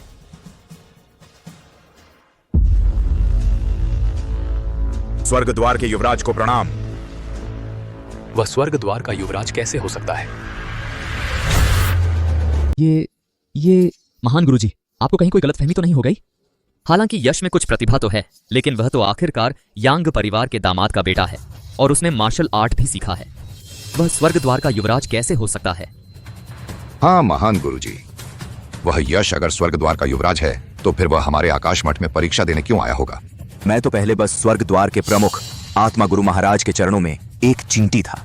आत्मा गुरु महाराज के उपदेश सुनकर ही मुझे ज्ञान प्राप्त हुआ और मैंने साधना शुरू की और मानव रूप धारण किया। और यह जेड टोकन, मैंने इसे पहले सिर्फ आत्मा गुरु महाराज के पास देखा था। यह तो वही टोकन है जो उन्होंने युवराज रहते हुए पहना था तीनों लोकों में। इसकी सिर्फ एक ही प्रति है और साथ ही इस पर स्वर्ग द्वार का प्रतिबंधात्मक जादू भी है। इसकी नकल नहीं की जा सकती। नहीं, यह नहीं हो सकता। बेटा, यह सच नहीं हो सकता। यह सच है। इस पर तो आत्मा गुरु महाराज की ऊर्जा भी है। युवराज महाराज, आप मेरे इस छोटे से आकाश मठ में आए, क्या इसका मतलब है कि आत्मा गुरु महाराज ने अभी तक मुझे नहीं भुलाया? वह महान व्यक्ति कुशल तो है ना? गुरुदेव ने तुम्हें याद रखा है। यश, तुम कब बने स्वर्ग द्वार के युवराज? तुम जैसे कुछ निकम्मे लोग युवराज का अपमान करने की हिम्मत करते हो? मरना चाहते हो क्या? महान गुरुजी, हमें माफ कर दीजिए, माफ कर दीजिए। युवराज महाराज, यह व्यक्ति आपके हवाले है, जैसी आपकी इच्छा। युवराज महाराज। युवराज जी, मैं भी उन पिता पुत्र के बहकावे में आ गया था। सजा दो, आप उन्हें सजा दीजिए। हाँ, मैं आपकी मदद करता हूँ, मैं तुम्हारी मदद करता हूँ। मैं तुझे अंधा बना दूंगा, मैं तुझे युवराज जी की प्रतिष्ठा का अपमान करने दूंगा, मैं तुझे युवराज जी की प्रतिष्ठा का अपमान करने दूंगा। क्या तू नीच है? मैं नीच हूँ, मैं नीच हूँ। बोल युवराज जी कितने महान हैं? महान युवराज जी सबसे महान हैं। बोल, शारीरिक साधक मजबूत हैं या नहीं? शारीरिक साधक सबसे मजबूत हैं। मैं नीच हूँ, मैं कचरा हूँ। मुझे युवराज जी का अपमान नहीं करना चाहिए था। महेश, आज तेरा भी दिन आ गया। युवराज जी, क्या आप संतुष्ट हैं? अगर आप संतुष्ट नहीं हैं, मैं उसे और कुछ बार चिल्लाने को कहता हूं। बेहतर है इसे आपके हवाले कर दिया जाए। राहुल, आकाश मठ के संरक्षक होने के नाते निजी स्वार्थ के लिए पद का दुरुपयोग करना, स्वर्ग द्वार का अपमान करना तुम्हें दंडित किया जाता है 50 वर्षों के लिए पहाड़ की पिछली ओर नजरबंद रहने का। महान गुरु। मुख्य वरिष्ठ, तुमने न केवल राहुल के दुराचार को रोकने में असफल रहे बल्कि उसकी सहायता भी की। तुम्हें दंडित किया जाता है 70 वर्षों की कठोर साधना समाप्त करने का, आकाश मठ से निष्कासित किए जाने का। टोंक शहर का ली परिवार के सभी सदस्य, सभी परीक्षा परिणाम रद्द कर दिए गए हैं। आज से ली परिवार के शिष्य आकाश मठ की परीक्षाओं में भाग नहीं ले सकते। इसके अलावा ली परिवार की सारी संपत्ति यांग परिवार के स्वामित्व में चली जाएगी। ली परिवार को किंगजो से निर्वासित कर दिया जाएगा। जहां तक यांग परिवार के 3 प्रतिभाशाली युवाओं की बात है, युवा मालिक को छोड़कर सभी असाधारण प्रतिभा के धनी हैं। सभी को हमारे आकाश मठ में शामिल किया जाएगा और आधिकारिक शिष्य बनाया जाएगा। भविष्य में स्वर्ग द्वार में प्रशिक्षण ले सकेंगे। महान गुरु नहीं, मैंने इतने सालों तक कड़ी मेहनत की है, तब जाकर ली परिवार की यह छोटी सी नींव रखी गई है। आप ऐसा नहीं कर सकते महान गुरु। काला ड्रैगन, यह तो सचमुच 30 साल पहले की बात है और अब सब कुछ बदल गया है। महान गुरु, मैं आपसे विनती करता हूं। नहीं, महान गुरु, मैं आपसे विनती करता हूं। चैन।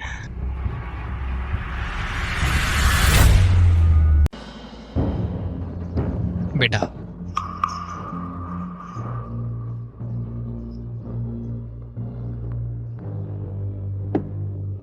यश जी, इन सालों में हमारी ही गलती रही, तुमने बहुत कष्ट सहे। मेरी तो कोई बात नहीं, लेकिन मेरे पिताजी वो। हाँ, बिल्कुल सही यश सही कह रहे हैं, सूरज नहीं बहनोई। भैया देखो, इन सालों में हमने तुम्हारे साथ अन्याय किया, तुम्हें अपमान सहना पड़ा, लेकिन तुम चिंता मत करो, आज से तुम हमारे यश परिवार के दूसरे कुलपति बनोगे। वो जो है ना, ली परिवार की संपत्ति का ब्यौरा तैयार हो जाने के बाद सब तुम्हारे हवाले कर देंगे। मुनाफे का बंटवारा परिवार के साथ 90-10 के हिसाब से होगा। तुम्हें 90%, परिवार को 10%। दादाजी, फिर तो 100-0 का हिसाब होना चाहिए, वरना बड़े बहनोई जी को नुकसान हो जाएगा ना।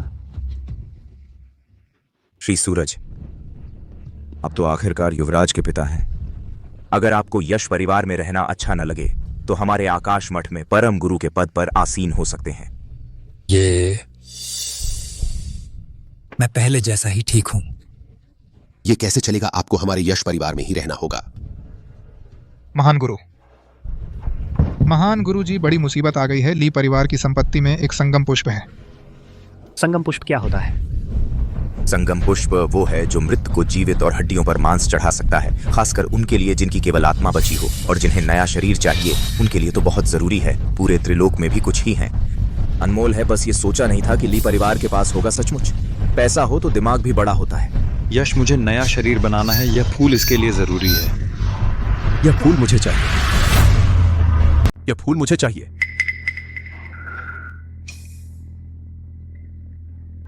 क्या यह फूल मुझे मिल सकता है? युवराज को चाहिए, ले लो। बस यह नहीं पता क्या युवराज के पास वह दिव्य जल है? दिव्य जल? वह क्या है? मार्गदर्शक फूल। वह फूल सिर्फ उस दिव्य जल से सींचने पर ही खिलता है। मेरी जानकारी के मुताबिक पूरी निचली दुनिया में सिर्फ एक ही जगह वह पौराणिक दिव्य जल मिलता है।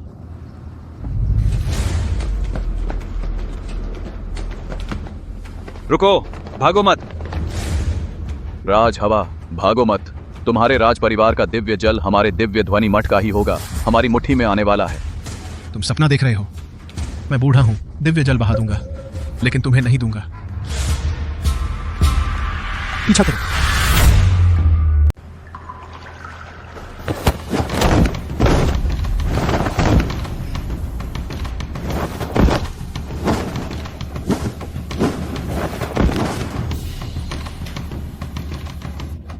बहुत अच्छा। इस 1 महीने में तुमने सफर के दौरान अभ्यास जारी रखा है। अब तुम्हारा शारीरिक कौशल काफी विकसित हो गया है। संबंधित प्राकृतिक ऊर्जा 12 प्रवाह तक समा सकती है। अगर सिर्फ शारीरिक कौशल का इस्तेमाल करो इस छोटी सी निचली दुनिया में, तो भी कोई मुकाबला नहीं कर पाएगा। इस तरह तुम्हारी शादी की बातचीत मजबूत आधार पर होगी। गुरुजी, वांग परिवार की लड़की के साथ यह सगाई मेरी मां के जीवित रहते तय हुई थी। इसे हुए कितने साल हो गए? क्या सच में आप चाहते हैं कि मैं उससे शादी करूं? क्या करें, वो दिव्य झरने का पानी उसी के पास है। अगर तुम उससे शादी नहीं करोगे तो उसका दिव्य पानी कैसे मांगोगे? लेकिन मैंने उसे कभी देखा तक नहीं है। बेचारा, मैं इतने साल तक तुम्हें मेहनत से पढ़ाया, सोचा भी नहीं था कि तू ये अभागे शिष्य शरीर को दोबारा बनाने की सामग्री, वो भी अपने गुरु के लिए लाने को तैयार नहीं।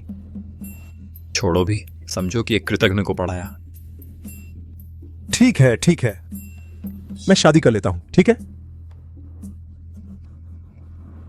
यही तो है मेरा अच्छा शिष्य। सावधान लड़के, आगे लगता है कोई लड़ रहा है। रुको रुको।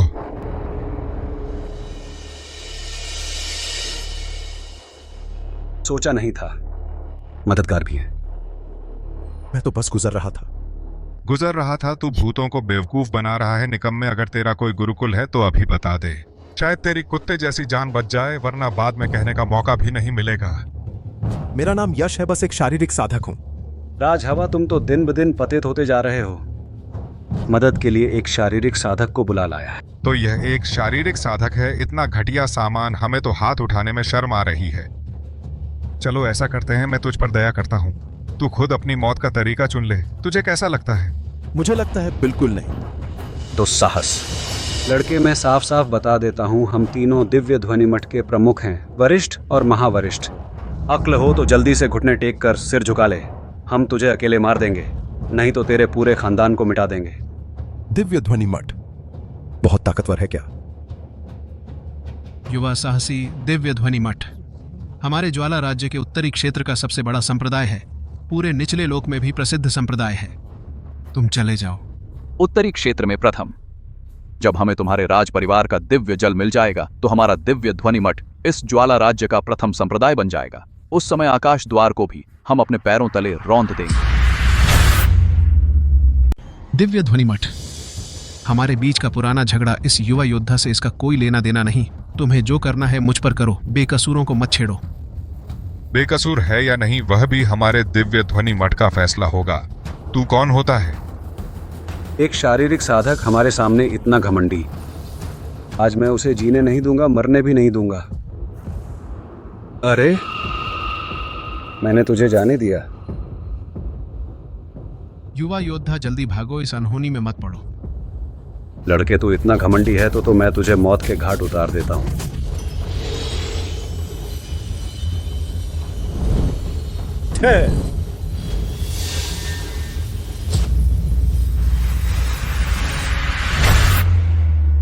यह कैसे संभव है? उसने हाथ से ही प्राकृतिक ऊर्जा को तोड़ दिया। यह शारीरिक साधक है। यह युवा योद्धा। बोलते ही जादू हो गया। यह कैसी ताकत है? श्री निर्दयी योद्धा। श्री निर्दयी योद्धा। कितना कमजोर है। युवा योद्धा नहीं, महान योद्धा। पूजनीय, हम आपकी महानता नहीं पहचान पाए। आपका अपमान कर दिया, कृपया हमें माफ कर दीजिए। पूजनीय, हमें माफ कर दीजिए, हम कुछ नहीं हैं, हमें छोड़ दीजिए, हम दोबारा ऐसा नहीं करेंगे। उसके पास 12 प्राकृतिक ऊर्जा के घेरे हैं। एक ही हमले में उत्तरी क्षेत्र के दूसरे नंबर के निर्दयी योद्धा को मौत के मुंह में पहुंचा दिया। अगर वो सभी बूढ़े होकर फिर से जवान हो गए राक्षस न होते तो क्या वह ऊपरी दुनिया के देवता जैसा है? भागो यहाँ से। अगली बार तुम लोग ऐसे घिनौने काम करते दिखे तो मौत की सजा। धन्यवाद महानुभाव, प्राणदान के लिए। धन्यवाद महानुभाव।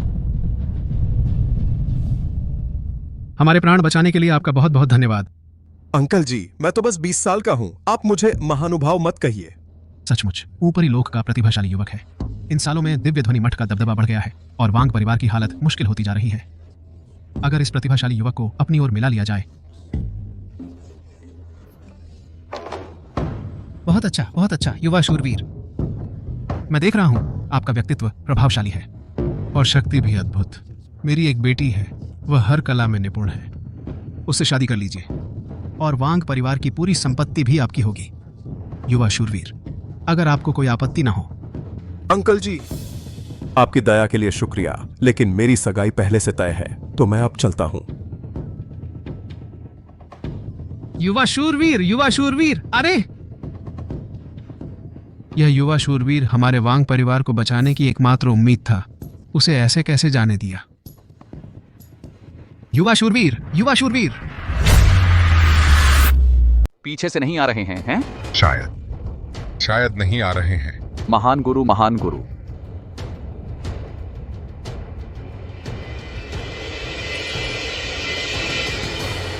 लगता है नहीं है। इतने महान व्यक्ति, यह निचला संसार उनसे पंगा नहीं ले सकता। लगता है यह ज्वाला राज्य में तूफान आने वाला है। माताजी, आप चिंता न करें, दिव्य ध्वनि मठ का बड़ा प्रभाव है, यह सच है। लेकिन अगर हमारा झांग परिवार वांग परिवार के साथ मिल जाए तो वांग परिवार की मदद कर सकते हैं इस महान संकट से। तो सब कुछ आप युवराज लिया और रान पर निर्भर है। ठीक है। तो मेरे और महिला यान रान का यह विवाह का मामला? महिला, यह यश है। तुम प्रिया के बेटे हैं? हाँ माताजी, यह पुराना विवाह समझौता है, आप देख लें। यश, अच्छा तो तुम यांग परिवार का वही अक्षम शारीरिक साधक हैं?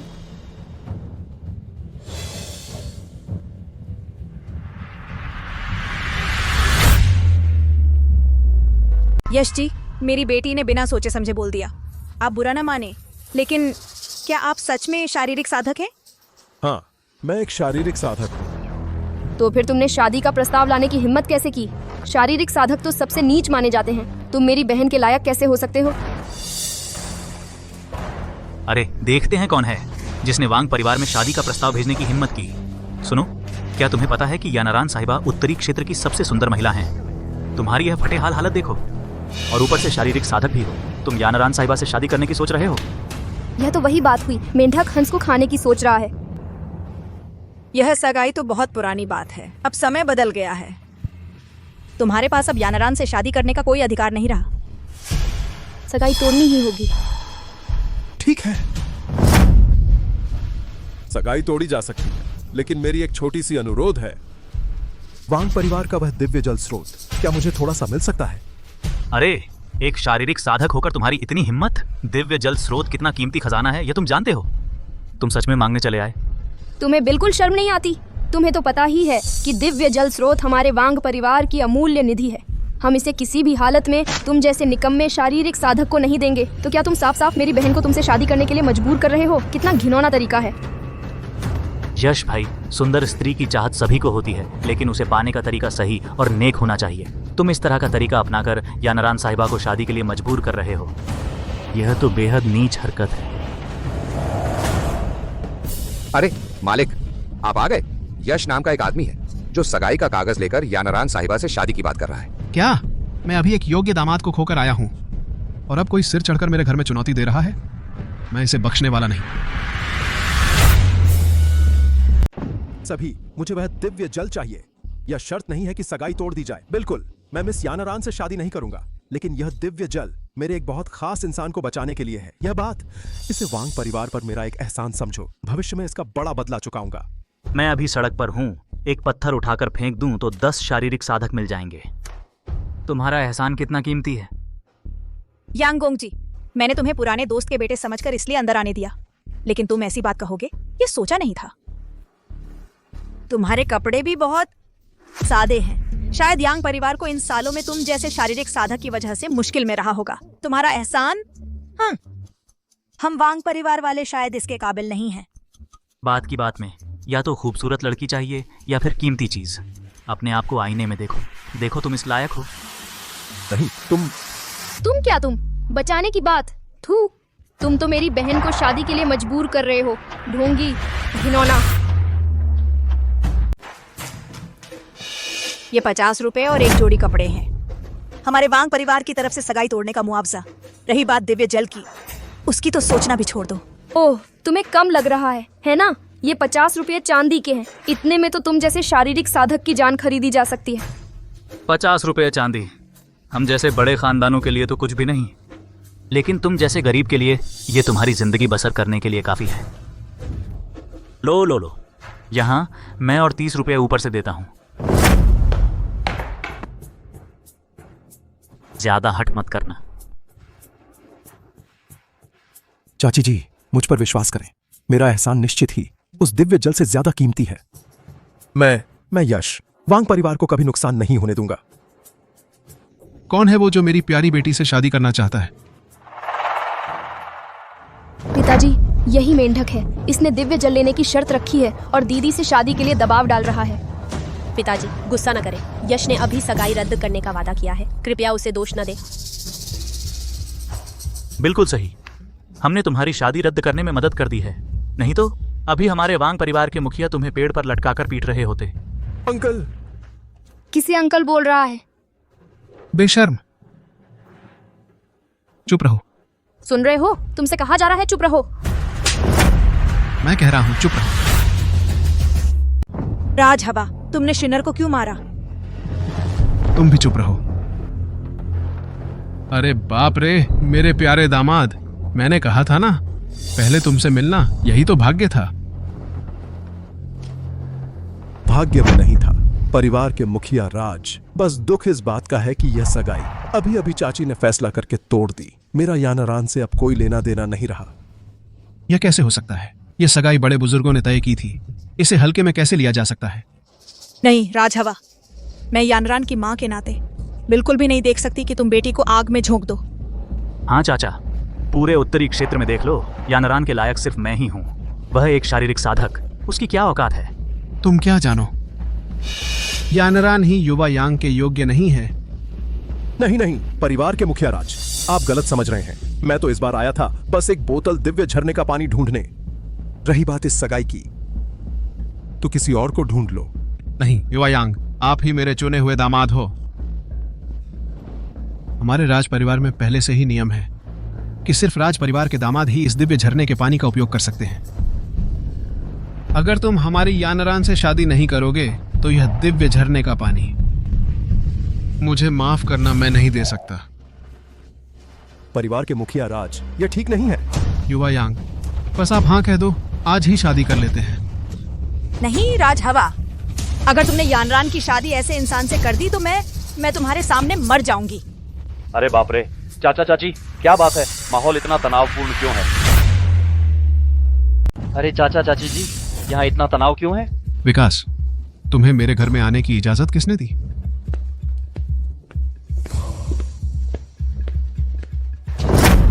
अरे चाचा जी, मैं दिव्य ध्वनि मठ का युवराज हूँ। आपका परिवार उत्तरी क्षेत्र का एक बड़ा परिवार है। मेरा और यानारान का विवाह स्वर्गीय जोड़ी है। आप मुझे अंदर क्यों नहीं आने दे रहे हैं? विकास, तुम बार बार हमारे परिवार को परेशान कर रहे हो। आखिर तुम्हारा मकसद क्या है? मैं तुमसे कहता हूँ, मैं यानारान की शादी तुम जैसे किसी से नहीं करूंगा। चाची जी, आपकी यह बात सही नहीं है। मैं तो बस विवाह का प्रस्ताव लेकर आया हूँ। आप इसे परेशानी कैसे कह सकते हैं? मैं उस पवित्र झरने के लिए नहीं, मेरा मतलब यानरान से, उनसे पहली नजर में प्यार हो गया। मेरी भावनाएं बिल्कुल सच्ची और ईमानदार हैं। आप ऐसा कहते हैं तो मुझ जैसे दामाद को दुख होगा। तुम्हें शर्म नहीं आती? तू आखिर है कौन? मैं उत्तरी क्षेत्र का सर्वश्रेष्ठ प्रतिभाशाली हूँ, सिद्ध झांग परिवार से। कौन सा बिल्ली कुत्ता है, कभी सुना ही नहीं। तुम जाओ मेरे लिए चाय बनाओ, याद रखना दिव्य झरने के पानी से बनाना। दिव्य झरने का पानी हमारे वांग परिवार की अमूल्य धरोहर है, वह तुम्हें चाय बनाने के लिए कैसे मिल सकता है? तुम सपने देख रहे हो। दिव्य ध्वनि मठ जो चाहता है पूरे उत्तरी क्षेत्र में कोई ना कहने की हिम्मत नहीं करता। विकास, तुम आखिर चाहते क्या हो? क्या? मैंने कई बार शादी का प्रस्ताव भेजा, तुम लोगों ने हर बार मेरा मजाक उड़ाया। क्या तुम्हें लगता है दिव्य ध्वनि मठ मिट्टी का बना है? मैं तुम्हें बता दूं, मेरा धैर्य खत्म हो गया है। यह औरत मैं ले जाऊंगा, दिव्य झरने का पानी भी मुझे चाहिए। आज वांग परिवार की हर चीज मैं दिव्य ध्वनि मठ की तरफ से जब्त कर रहा हूँ। विकास, तुम्हारा दिव्य ध्वनि मठ उत्तरी क्षेत्र में सब कुछ नहीं चला सकता। क्या तुम्हें लगता है मेरा वांग परिवार तुमसे डरता है? अगर तुम नहीं डरते तो आओ एक बार आजमाइश कर लें। अगर हम जीत गए तो दिव्य झरने का पानी हमारे दिव्य ध्वनि मठ का होगा और ये 2 औरतें बोनस के तौर पर ले लेंगे।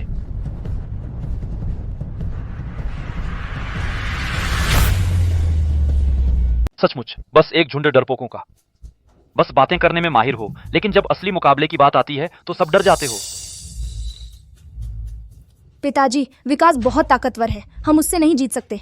इसके अलावा अगर हम विकास को हरा भी दें तो उसके पीछे दिव्य ध्वनि मठ के लोग हैं। अगर पूरी तरह लड़ाई छिड़ गई तो हम उनका मुकाबला नहीं कर पाएंगे। चाचा जी, चिंता न करें, यह मामूली सा विकास, उसके लिए आपके वांग परिवार को हाथ धोने की जरूरत नहीं है। मेरे हाथों में वह एक भी चाल नहीं चल पाएगा। हाँ, हमारे पास श्री झांग भी तो हैं। वह तो उत्तरी क्षेत्र के सबसे प्रतिभाशाली योद्धा हैं। उनके होते हमारा वांग परिवार विकास को हरा सकता है। तुम क्यों हंस रहे हो? क्या यह मुकाबला मेरे बजाय तुम पर निर्भर करेगा? निकम्मा शारीरिक साधक। इस मामले से मेरा कोई लेना देना नहीं है। यश, हालांकि हमने तुम्हारी सगाई तोड़ दी है, लेकिन आखिरकार हमारे दोनों परिवार पुराने मित्र हैं। तुम यहाँ दूसरों का हौसला बढ़ाकर अपनों का मनोबल गिरा रहे हो। यह बहुत ही संकीर्ण मानसिकता नहीं है। हाँ, दिव्य झरने का पानी युवा योद्धा यांग को भी चाहिए। उस समय अगर वांग परिवार हारने लगे तो युवा योद्धा यांग जरूर मदद के लिए आगे आएंगे।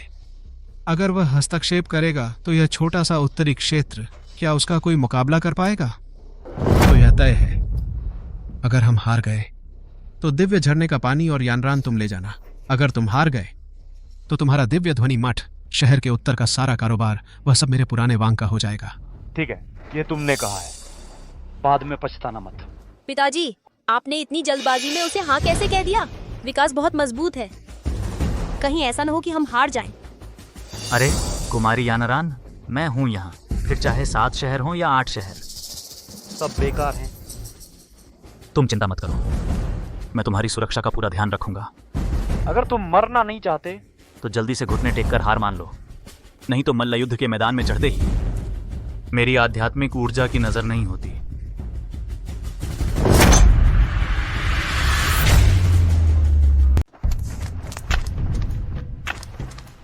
अरे ये क्या हुआ? तुम्हें पता नहीं है, वांग परिवार और दिव्य ध्वनि मठ ने मुकाबला शुरू कर दिया है। अगर वह वांग परिवार हार गया तो वह दिव्य झरना और अंजलि दोनों को दिव्य ध्वनि मठ भेजना होगा। अम्मो नहीं तो नेरी इन्नो मुंदन करिवा। फिर जल्दी से देखने चलो। चलो चलो चलो चलो। तुम में से कौन पहले आएगा? मैं तुमसे मिलता हूँ। शिनेर, सावधान। पिताजी, आप बिल्कुल भी चिंतित क्यों नहीं हैं? क्या पिताजी ने दांव लगा दिया है उस पर? लेकिन वह तो बस एक शारीरिक साधक है।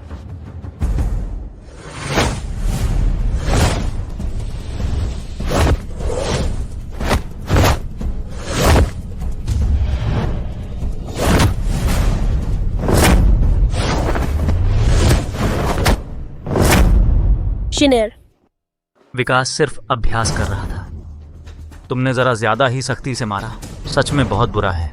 मैंने सख्ती से मारा? किसने कहा था कि आत्मा की शक्ति अंधी होती है? तुम। वांग परिवार का स्तर बस इतना ही है, यह तो दूसरों को बेटी और खजाना दे रहा है ना? सोचा था कितना शानदार मुकाबला होगा, पता चला बस इतना ही। विकास, तुम इतना घमंडी मत बनो। अंजलि नहीं, वह बहुत ताकतवर है, तुम उसका मुकाबला नहीं कर सकती। फिर भी मैं बस यूं ही देखती नहीं रह सकती कि हमारा परिवार हार जाए। अंजलि, फिक्र मत करो, मैं हूं ना। यह अंजलि उत्तरी क्षेत्र की सबसे खूबसूरत लड़की है और वांग परिवार की प्रतिभाशाली बेटी भी। उसकी ताकत शायद विकास के बराबर ही होगी।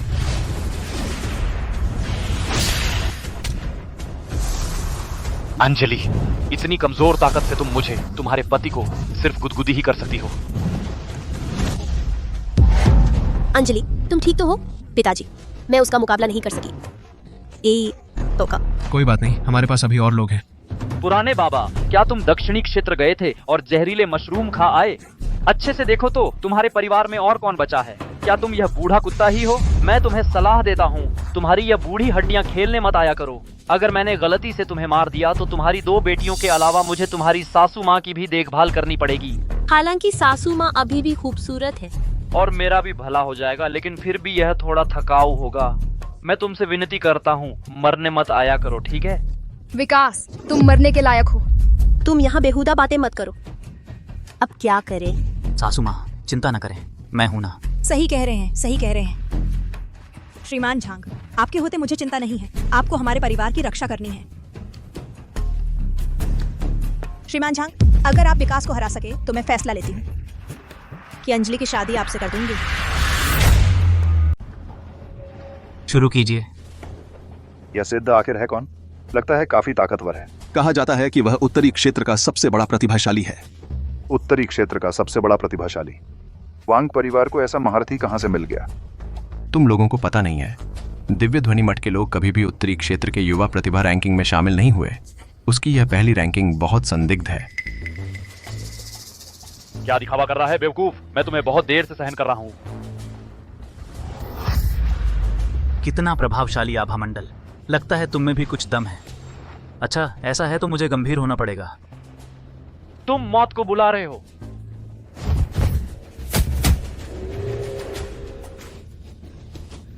सिद्ध जी, क्या वाकई विकास से टक्कर ले सकते हैं? क्या सच में विकास को हरा सकते हैं?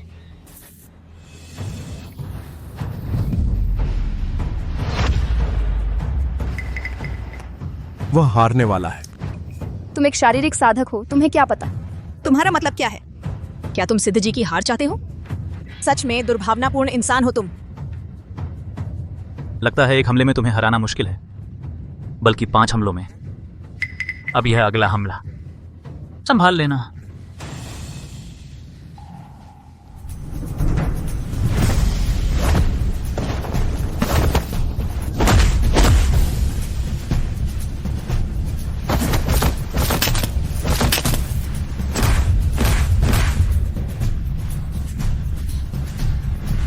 यह कैसे संभव है? मैं तुमसे हार गया। यह कैसे हो सकता है? यह कैसे संभव है? तुम सच में बेकार हो। कैसे हो सकता है? मैं कैसे हार सकता हूँ? सोचा था उत्तरी क्षेत्र का नंबर 1 कितना तगड़ा होगा, पता चला बस दिखावटी है। श्रीमान जांग, क्या तुम उत्तरी क्षेत्र के नंबर 1 प्रतिभाशाली नहीं थे? इतनी आसानी से कैसे हार गए? मुझे पता चल गया। यह जरूर वह कमीने शारीरिक साधक मुझे डिस्टर्ब कर रहा था, लगातार बोल रहा था, जिससे मेरा ध्यान भटक गया। सब उसकी वजह से। हाँ, बिल्कुल सही। यह सब इस शारीरिक साधक की गलती है। यह मैच अब नहीं गिना जाएगा। श्रीमान जांग, एक बार फिर लड़ें। नहीं, मेरी आध्यात्मिक ऊर्जा बहुत ज्यादा खर्च हो गई है। तुम?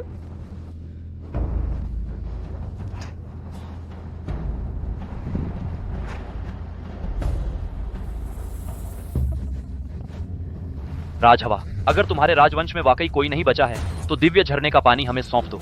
और इन दोनों लड़कियों के बारे में, आज मैं थोड़ा थक गया हूं, इसलिए दोनों से शादी नहीं करूंगा। बड़ी वाली दिन में शादी की रात मनाएंगे और छोटी वाली रात की सेवा करेगी। पिताजी। कोई बात नहीं, हमारे घर का सबसे बड़ा माहिर अभी तो आया ही नहीं है। माहिर? तुम्हारा मतलब है?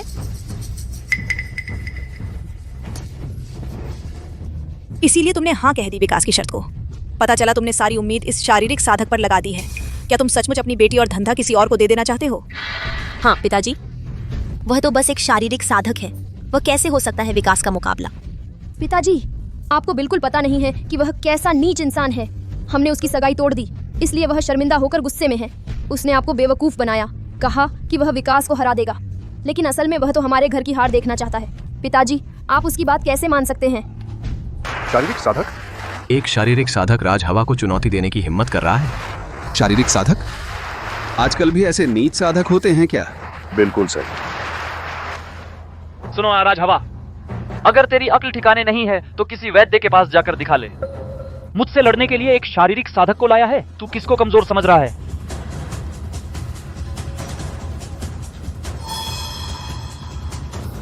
यह बूढ़ा बड़ा काम चलाऊ निकला।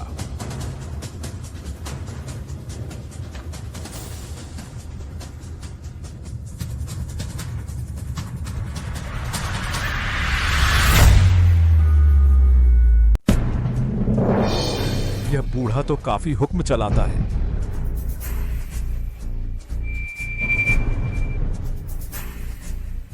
वह एक शारीरिक साधक होकर भी मंच पर चढ़ गया। राज हवा भी बूढ़ा होकर सठिया गया है। उसने एक शारीरिक साधक को मरने भेज दिया। हाँ, सही कहा। यश, तुम्हें लगता है कि आज हमारे परिवार का अपमान पर्याप्त नहीं हुआ? नीचे उतरो। हमारे परिवार के मामले तुम जैसे शारीरिक साधक की मदद की जरूरत नहीं है। तुम्हें लगता है कि आखिरी में आने से तुम नायक बन जाओगे? मैं तुम्हें बता दूं विकास, दिव्य ध्वनि मठ के युवराज हैं। तुम उनके हाथों एक भी चाल नहीं चल पाओगे।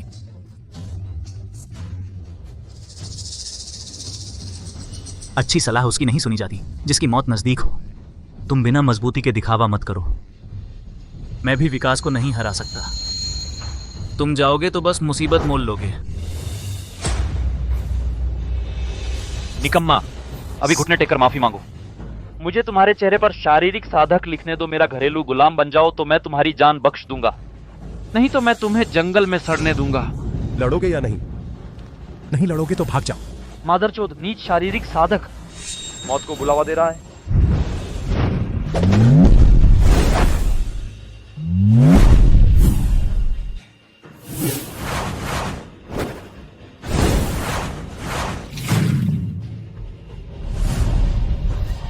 क्या वह शारीरिक साधक नहीं है? वह दिव्य ध्वनि मठ के युवराज के आध्यात्मिक हमले से कैसे बच सकता है? नहीं, वह कोई आम शारीरिक साधक नहीं है। उसकी रफ्तार कितनी तेज है। दिव्य ध्वनि मठ के युवराज बस इतना ही। तुम आकाश मठ के आंतरिक शिष्यों से भी बेहतर नहीं हो। नीच, क्या तुम सच में मुझे दिव्य ध्वनि मठ के युवराज को सजावट समझते हो? मैं तुम्हें अपनी असली ताकत दिखाता हूं।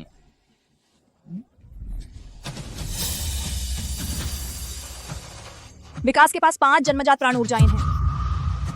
यह पुरानी पीढ़ी में भी सर्वश्रेष्ठ में से एक माना जाएगा। वह मरने वाला है।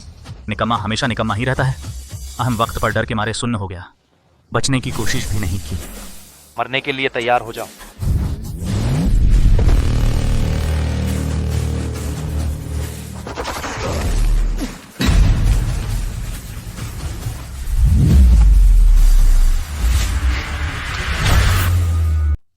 दीदी, वो उसने शेनशियान गांकी को हाथ से पकड़ लिया।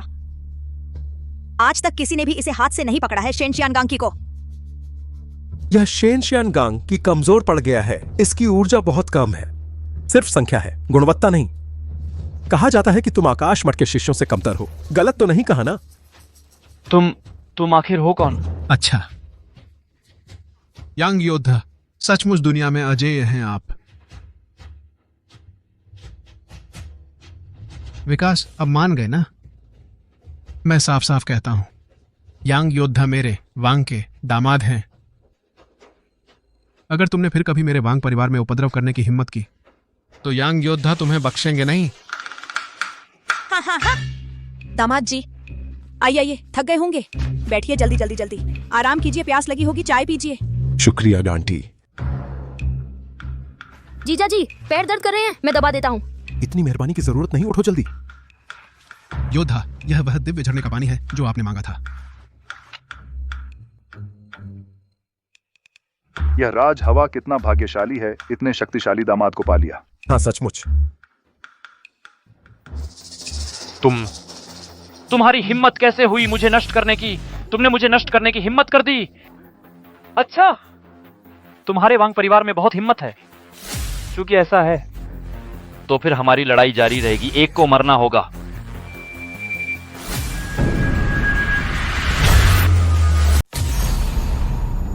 वह दिव्य ध्वनि मठ का प्रमुख है और वरिष्ठ संरक्षक शीतला देवी।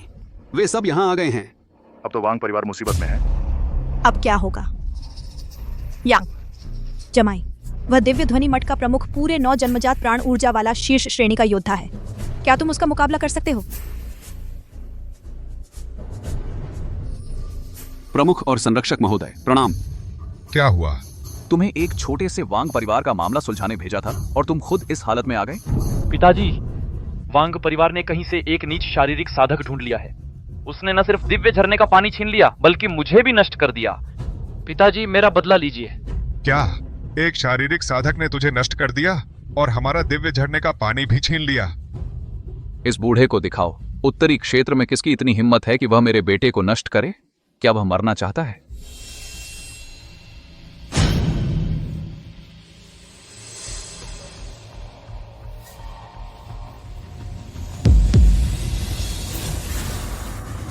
पिताजी, यही वह नीच है। आपको उसकी खाल उधेड़ दो और नसें निकाल दो।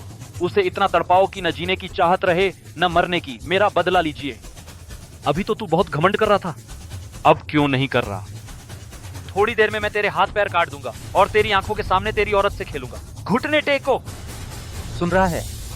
मेरे पिताजी ने कहा है घुटने टेको। अभी घुटने टेक कर माफी नहीं मांगोगे तो फिर पता चल जाएगा। मैं कह रहा हूं, घुटने टेको। पिताजी, तुम क्या कर रहे हो? वह तो एक घटिया शारीरिक साधक है। तुम क्या कर रहे हो? महोदय, यह सब मेरे अज्ञानी बेटे की गलती है। उसने आपको नाराजा कर दिया। कृपया हमारी जान बख्श दीजिए। जब हम मठ वापस जाएंगे तो हम उसे जरूर नष्ट कर देंगे। आपका गुस्सा शांत करने के लिए आपने पहले ही उसे नष्ट कर दिया है। बहुत अच्छा किया। जल्दी से घुटने टेक कर इस महान व्यक्ति से माफी मांगो। पिताजी, तुम क्या कर रहे हो? वह तो एक निकम्मा शारीरिक साधक है। तुम मुझे उससे माफी मांगने को कह रहे हो? तुम पागल हो गए हो। तुम पागल हो। यह महान व्यक्ति जिसने केवल शारीरिक कला से ही निर्दयी योद्धा को मार डाला और उसके पास पूरे 12 जन्मजात प्राण ऊर्जा है। तुमने उसे चिढ़ाया? क्या तुम दिव्य ध्वनि मठ का विनाश चाहते हो? क्या? शारीरिक कला से निर्दयी योद्धा को मार डाला, 12 जन्मजात प्राण ऊर्जा। यह कैसे संभव है? इतनी शक्ति के साथ शायद पूरे निचले लोक में उसका कोई मुकाबला नहीं है। वह इतना शक्तिशाली है। मुझे याद है मैंने कहा था कि अगर मैं तुम्हें फिर से देखूं तो मौत के घाट उतार दूंगा। हमें सच में नहीं पता था कि वांग परिवार आपके संरक्षण में है। हाँ महोदय, अगर हमें पहले से पता होता कि आपका वांग परिवार से संबंध है तो हमारे पास हजारों हिम्मत होने पर भी वांग परिवार पर हमला करने की हिम्मत नहीं होती। चले जाओ। क्या तुम्हारी आखिरी चेतावनी है? हम अभी जा रहे हैं, अभी जा रहे हैं। देखते हैं अब भी तुम्हारी हिम्मत है मेरे वांग परिवार को चुनौती देने की। नहीं नहीं, हिम्मत नहीं है। हम फिर कभी हिम्मत नहीं करेंगे। हम अभी जा रहे हैं, अभी जा रहे हैं। मेरे प्यारे दामाद, आप तो हमारे वांग परिवार के उपकारक हैं। अगर आप नहीं होते तो हमें समझ नहीं आता कि क्या करते। यश जी, पहले हमने आपका बहुत अपमान किया था। कृपया उसे दिल पर ना लें। कोई बात नहीं। मैं यश बस इस वांग परिवार के दिव्य झरने के पानी की बोतल के लिए ही आया था। अरे बाप रे, अब तो हम सब एक ही परिवार के हैं। कैसा वांग परिवार का दिव्य झरना? मैंने पहले ही कहा था ना यश जी, आप तो बहुत सुंदर और प्रतिभाशाली हैं। आपकी शख्सियत बहुत प्रभावशाली है और यानरान के साथ आप दोनों एक दूसरे के लिए ही बने हैं। चाची जी, दामाद चुनने का यह मामला आप किसी और को देख लीजिए, जैसे कि वो उत्तरी क्षेत्र का सर्वश्रेष्ठ प्रतिभाशाली युवक। वह तो अच्छा है। तुम भागने की सोच रहे हो? दर्द हो रहा है। सब तुम्हारी डींगे हाथ लगी। हमारी सारी संपत्ति हारने के कगार पर पहुंच गई थी और अब भागने की सोच रहे हो? आज अगर यश ने हमारे वांग परिवार की इतनी बड़ी मदद न की होती, यानरान शायद तुम्हारे झांसे में आ जाती। तब हमारा वांग परिवार सचमुच आग में कूद पड़ता। बेशर्म, अब भी मेरे प्यारे दामाद से माफी नहीं मांगोगे? हाँ, जीजा जी से माफी मांगो। जीजा जी कहाँ गए? वांग परिवार के मुखिया आगे अगर दिव्य ध्वनि मठ फिर हमला करने की हिम्मत करे तो आप बस स्वर्ग द्वार के युवराज यश का नाम ले देना। यह दिव्य झरने का पानी मैं ले जा रहा हूँ। अब हम बराबर हैं। वह तीनों लोकों पर शासन करने वाले स्वर्ग द्वार के युवराज थे। हे भगवान, अगर हमने अभी उनका इतना अपमान न किया होता शायद वह यह शादी स्वीकार कर लेते। मैंने तो खो दिया कितने अच्छे दामाद को। यह अरे बाप रे। यह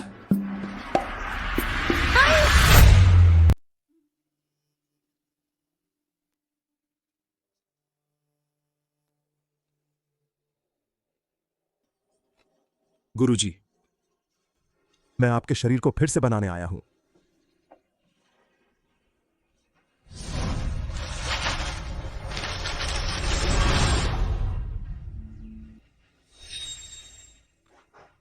गुरुजी। अच्छे शिष्य, मैं तुम पर एक बड़ा एहसान रखता हूं।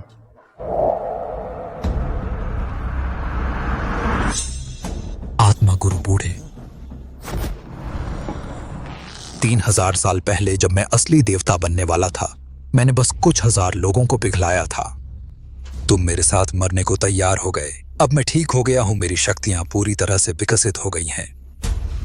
आखिरकार मैंने तुम्हारा पता लगा लिया। इस बार मैं सिर्फ तुम्हें ही नहीं बल्कि पूरे स्वर्ग द्वार को भी नष्ट कर दूंगा। महान मिश्रित सम्राट महेश आपसे मिलने की प्रार्थना करता है। महेश,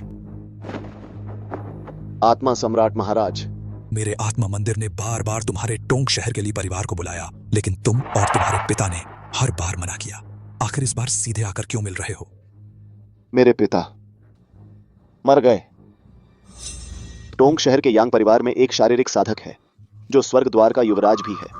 उसने ताकत का इस्तेमाल करके मेरे लिए परिवार की सारी संपत्ति लूट ली, मेरे पिता को जान से मार दिया। मैं इस बार आया हूं आत्मा मंदिर में शामिल होने के लिए, मेरे पिता का बदला लेने के लिए। स्वर्ग द्वार, हर जगह वो मौजूद हैं, सचमुच पीछा नहीं छोड़ते। आत्मा सम्राट महाराज, पहले हम अंधे थे, तुम्हारी ताकत नहीं जानते थे। बस मुझे ताकत मिल जाए, तुम कुछ भी करने को कहो, मैं बिना कुछ सोचे करूंगा।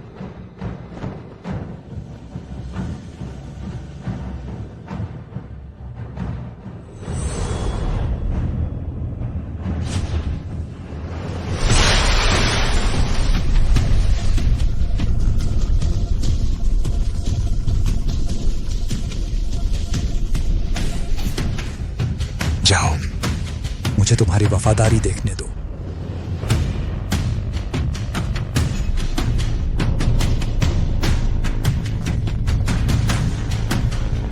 आत्मा सम्राट महाराज, धन्यवाद।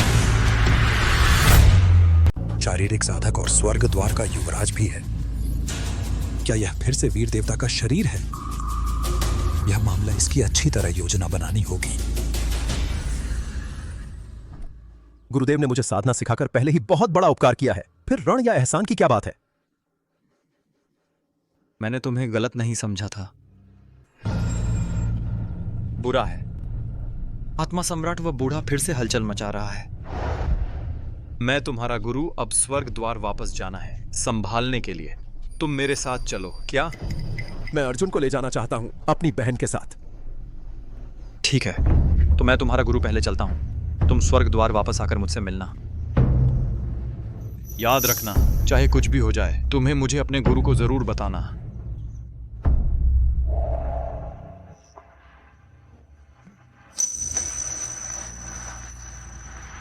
पिताजी,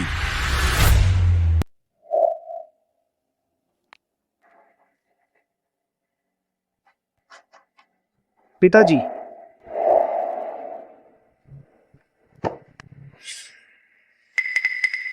हावरान, हावरान, हावरान, हावरान। मुझे मत मारो। मैं हूं वही युवक। घर में क्या हुआ? महेश ने घर के सब लोगों को पकड़ लिया है। महेश, मैं अभी उससे बदला लेने जाता हूं। महेश, वह उस आत्मा मंदिर में शामिल हो गया है। अब वह उस आत्मा मंदिर का युवराज बन गया है। मुझे भी पकड़ा जाना था, लेकिन उसने मुझे छोड़ दिया। कहा कि तुम्हारे लिए एक संदेश लेकर आऊं। यश, महेश अब बहुत ताकतवर है और उसके पीछे जो लोग हैं उनकी ताकत का अंदाजा लगाना मुश्किल है। अगर हम अभी जाएंगे तो वह जरूर एक जाल होगा। मेरी बात सुनो, स्वर्ग द्वार जाओ, अपने गुरु को ढूंढो। इस मामले पर ध्यान से विचार करना होगा। इस मामले पर लंबे समय तक विचार करना होगा। वह वाकई परिपक्व हो गया है। चलो चलो, हम स्वर्ग द्वार चलते हैं और अपने परिवार को बचाते हैं।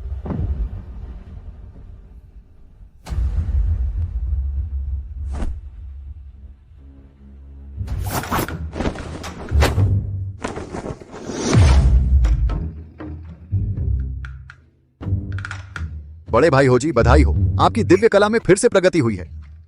छोटे भाई हो जी, आप बहुत विनम्र हैं। आप भी। बड़े भाई हो, सुना है आत्मा गुरु महाराज लौट आए हैं, सच में या झूठ?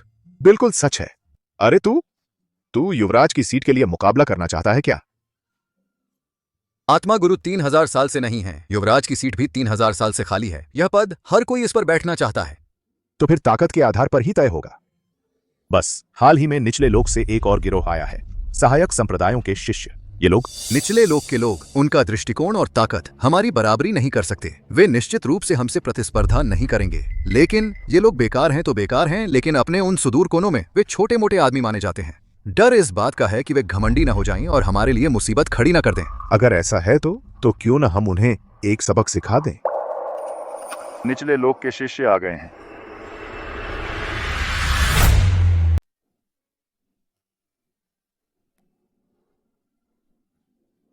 यही है तीनों लोकों पर राज करने वाला स्वर्ग द्वार। तुम निचले लोक से आए शिष्य इतनी शिष्टाचार की समझ नहीं है क्या? हूँ भाई साहब को प्रणाम। बड़ा भाई हो? हम अभी अभी आए हैं, कृपया आप दोनों भाई साहब हमें मार्गदर्शन दें। हाँ, तुम चाहते हो कि मैं तुम्हें ज्यादा मार्गदर्शन दूं? हाँ, बिल्कुल। कृपया भाई साहब मार्गदर्शन दें। चाहते हैं कि भाई साहब ज्यादा मार्गदर्शन दें। तुम भाई साहब से खाली हाथ मिलने आए हो? भाई साहब, यह तलवार काला सोना और शीतल लोहे से बनी है। भाई साहब को भेंट स्वरूप दी जा रही है। बहुत अच्छा, ठीक है। स्वर्ग द्वार में साधना करने लायक पात्र लगते हो। भाई साहब, यह उत्तरी ध्रुव की शीतल जेड़ है जो आध्यात्मिक ऊर्जा के संचय की गति बढ़ा सकती है। अच्छा, तुम भी ठीक हो। भाई साहब, यह समय दर्पण है, कृपया स्वीकार करें। समय दर्पण? अरे बाप रे।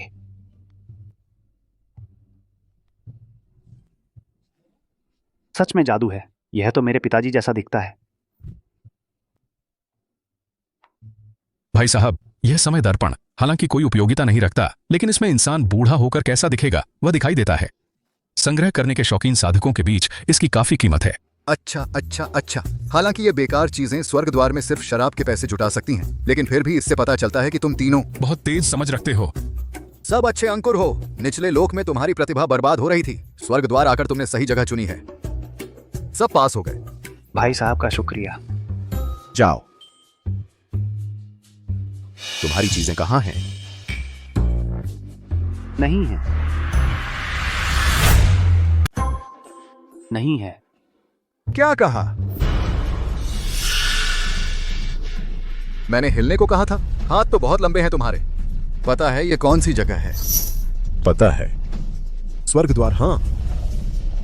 क्या तुम यह भी कहना चाहते हो कि यहाँ जो साधना करते हैं वे सब हमारे बड़े हैं? उनका साधना का समय बहुत लंबा है, इसलिए हमें सम्मान दिखाना चाहिए, नहीं तो खुद जिम्मेदार रहना। अच्छा, तुम लोगों को तो सब कुछ पता है, फिर भी सीनियर भाई का अपमान करने की हिम्मत? सचमुच सब बागी ही हैं तुम लोग। मुझे लगता है तुम। छोटा भाई हूं। सब एक ही गुरु के शिष्य हैं, इतना बवाल क्यों? यह जूनियर भाई भले ही कोई गिफ्ट न लाया हो, कपड़े भी थोड़े फटे हाल हैं, लेकिन हमारा स्वर्ग द्वार हमेशा शांति और सौहार्द का पालन करता है। बात बात पर हाथ क्यों उठा रहे हो? यह जूनियर भाई, शायद घर की आर्थिक स्थिति ठीक नहीं है, साधना के संसाधन थोड़े कम हैं। हम जैसे आवारा साधक आप जैसे सीनियर भाइयों की बराबरी कैसे कर सकते हैं? अगर ऐसा है तो उन दोनों की साधना भी बहुत साधारण ही होगी। अच्छा ठीक है, सीनियर भाई तुम्हारी देखभाल करेगा। तुम लोग पहले बाहर उस खुले मैदान में जाओ, 30 साल साधना करो, जब साधना का स्तर बढ़ जाए तब आना भी देर नहीं हुई। तुम्हारा मतलब है क्योंकि हमने गिफ्ट नहीं दिया इसलिए हमें स्वर्ग द्वार में प्रवेश नहीं मिलेगा?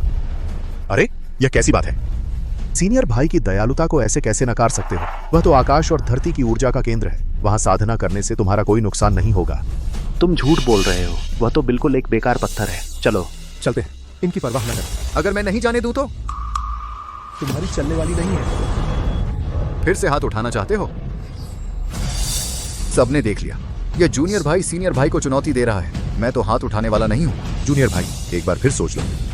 डर है कि तुम एक ही चोट में नीचे के लोक में वापस न पहुंच जाओ, फिर ऊपर आना मुश्किल हो जाएगा। आत्मा गुरु आ गए हैं।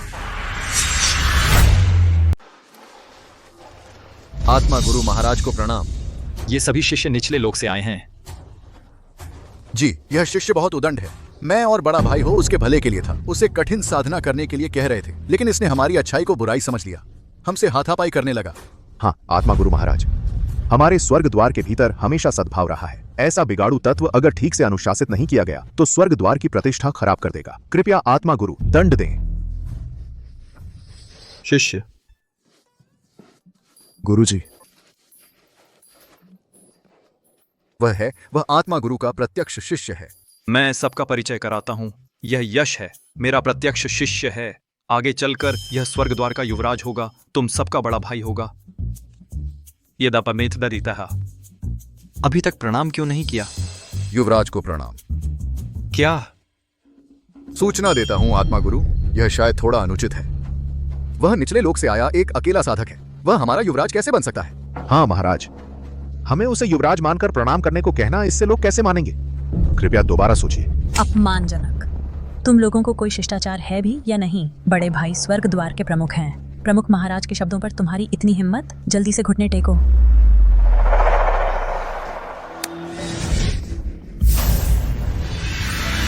आत्मा गुरु बूढ़े 3000 साल बाद मिले हो, अपने ही लोगों को संभाल नहीं पा रहे। सचमुच उम्र के साथ समझ घट गई है। आत्मा मंदिर।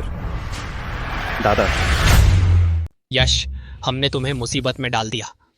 तुझे बोलने का हक किसने दिया बूढ़े? मेरे परिवार को हाथ मत लगाना। कुछ करना है तो मुझ पर करो। बस इस नीच औलाद की वजह से मेरे पिता मारे गए। मैं तुम्हारे परिवार को क्यों छोड़ूं? आत्मा सम्राट, तुम्हारा मेरे साथ जो भी बैर है वो मेरे शिष्य से कोई लेना देना नहीं। तुम्हें लगता है मुझे पता नहीं है? तुमने यह शिष्य बस मुझसे निपटने के लिए ही तो रखा है। बहस बेकार है।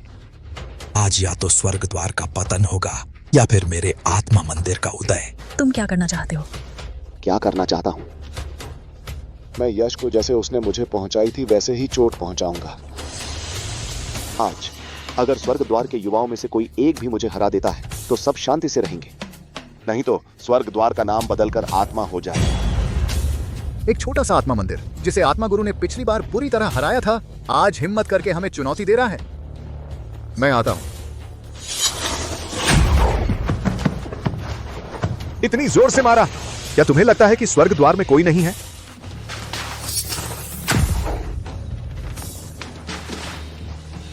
या महेश इतना ताकतवर कब हो गया? नहीं, आत्मा मंदिर के आत्मा पुत्रों में भी इतनी ताकत नहीं होती। तुम इतने कम उम्र में ये सब कैसे कर पाए? महेश, यह अच्छा बच्चा अपनी आत्मा का बलिदान देकर मरने के बाद आत्मादास बन गया, फिर कभी जन्म नहीं लेगा।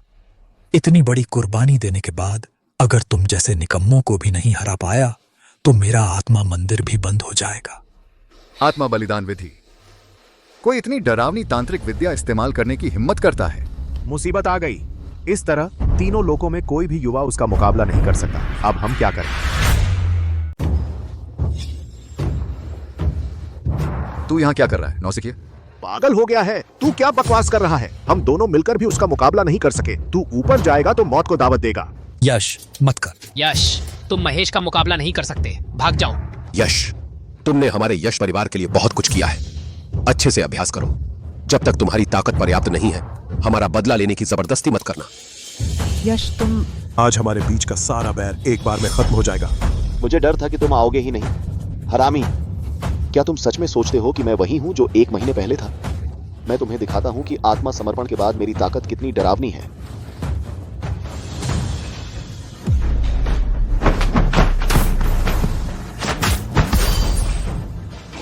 वह आत्मा समर्पण करने वाले के साथ इतना बराबरी का मुकाबला कैसे कर पा रहा है? यह तो असंभव है। योद्धा देह वाकई कम आंकने लायक नहीं है।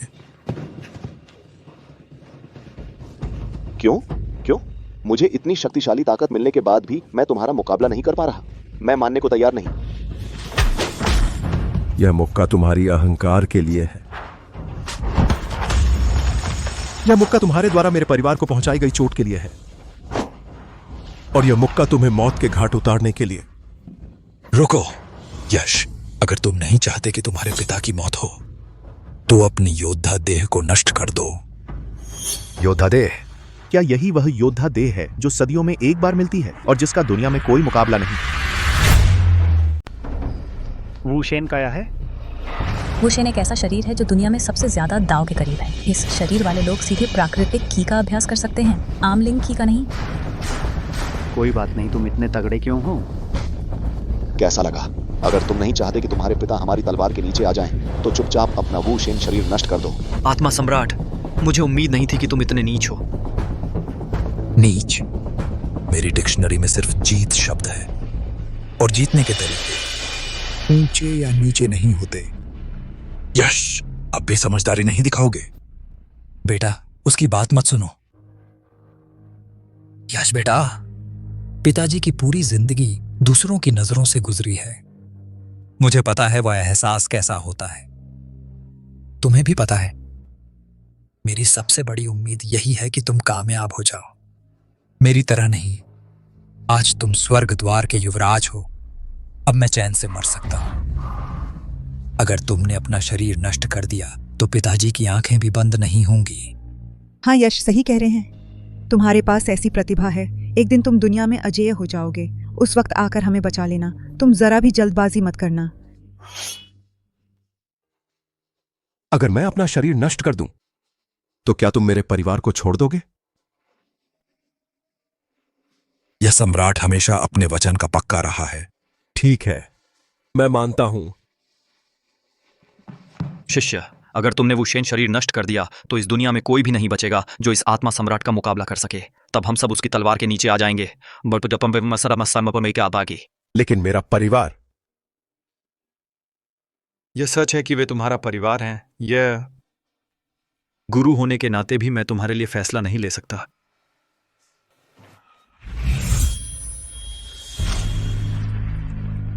यश मत करो बेटा।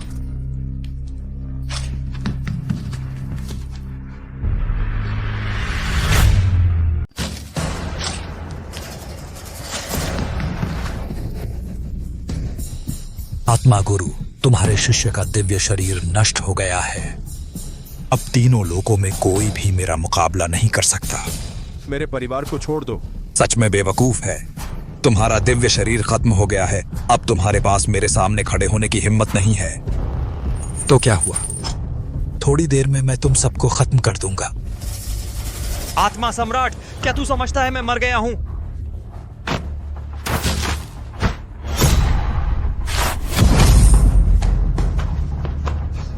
तू यह बूढ़ा मरता नहीं। तेरे वो दिव्य शरीर वाले शिष्य के बिना तू खुद को कुछ समझने लगा है।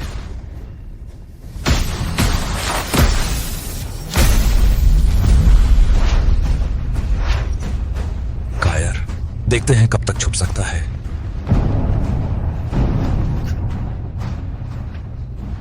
सम्राट जी, स्वर्ग द्वार का यह पर्वत सुरक्षा कवच तोड़ने में थोड़ा और समय लग सकता है। तो फिर दिव्य शरीर नष्ट हो गया है। तीनों लोगों में अब मेरा कोई प्रतिद्वंद्वी नहीं है। जब उनका पर्वत सुरक्षा कवच टूट जाएगा, वही उनकी मौत का समय होगा। आत्मा गुरु बुढ़े, अब हम क्या करें? और क्या हो सकता है? सबसे बुरा क्या होगा? साथ मर जाएंगे। तुम बस करो, अब जो हो गया सो हो गया। अब एक दूसरे को दोष देने का वक्त नहीं है। बस यश का ख्याल आ रहा है। कोई बात नहीं, सब ठीक है। बस एक छोटी सी चोट है। जब मैं जवान था, इससे कहीं ज्यादा बुरे हालात देखे हैं। सुनो आत्मा गुरु बुढ़े, यश तुम्हारा मोहरा बनकर रह गया और अब तुम आत्मा सम्राट के साथ यह शतरंज का खेल पूरी तरह हार गए हो। अब तो बढ़िया हो गया, हम सब मरने वाले हैं पूरी त्रिलोकी के साथ। वह सब आत्मा सम्राट का नरक बन जाएगा। तुम्हें तो बड़ी आराम से बैठे हो। अरे बेटा, क्या कहा तुमने? मैं कह रहा हूं, मैं जाकर उसे रोकूंगा। यह सब मेरी वजह से शुरू हुआ, मेरे साथ ही खत्म होगा। गुरुजी ने कहा था, वुशेन कुआ का उद्देश्य दुनिया को बचाना है। भले ही मैंने वुशेन को छोड़ दिया, मैं अपना उद्देश्य नहीं छोड़ूंगा। शाबाश, मेरे लायक शिष्य साबित हुआ। यश, अब तुम आत्मा सम्राट से कैसे लड़ोगे? और हाँ, तुम ये बूढ़ा, तुमने यश को मनाने की कोशिश भी नहीं की, बल्कि उसे जाने दिया। जल्दी क्या है? मैंने पूरी जिंदगी शतरंज खेली है, कभी हारा नहीं। बेटा, क्या तुम जानते हो वुशेन कुआ का असली रहस्य क्या है? बेटा, क्या तुम जानते हो वीर देवता के शरीर का असली रहस्य?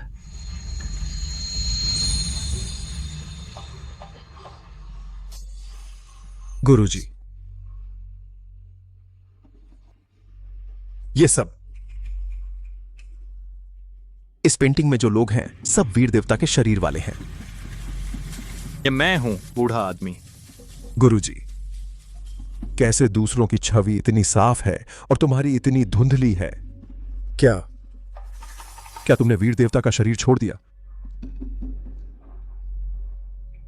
एक समय मैं भी तुम्हारी तरह उसी मोड़ पर खड़ा था, लेकिन मैंने नहीं किया सही फैसला। मैंने वीर देवता का शरीर नहीं छोड़ा, बल्कि वीर देवता के शरीर ने मुझे छोड़ दिया। गुरुजी, आप लेकिन तुमने ताकतवर दुश्मनों का सामना करते हुए और मुश्किल हालात में ताकत के लिए अपने परिवार और दुनिया से प्यार नहीं छोड़ा, डर के आगे इंसाफ नहीं छोड़ा। यही तो है असली चाबी वीर देवता की ताकत जगाने की।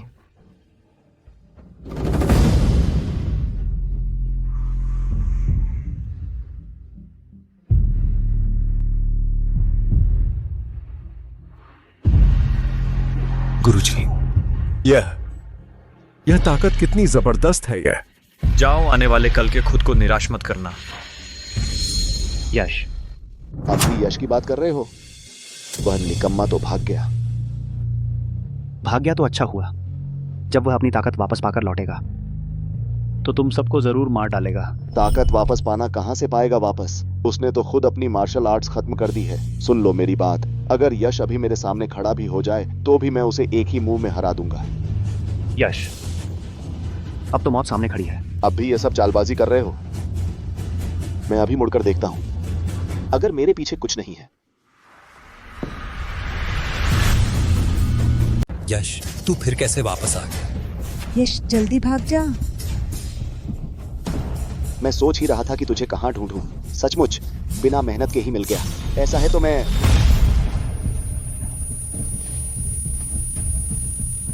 मुझे लगा था कि तू भाग गया तो मुसीबत बन जाएगा, लेकिन तू खुद ही मेरे पास आ गया।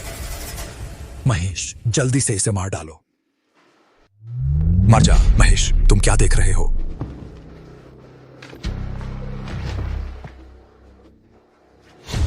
क्या तूने खुद को नष्ट नहीं किया था? तेरा वो शेन क्यों कैसे पूरा हो गया? मैंने तुझे जाने दिया था क्या?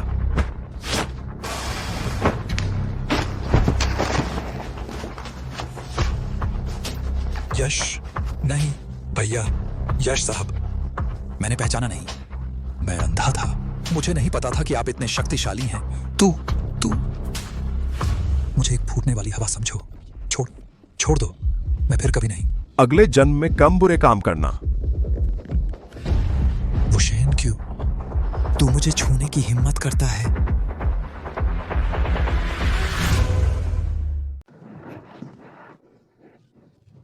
यश, तुम सच में कमाल हो। हम जीत गए।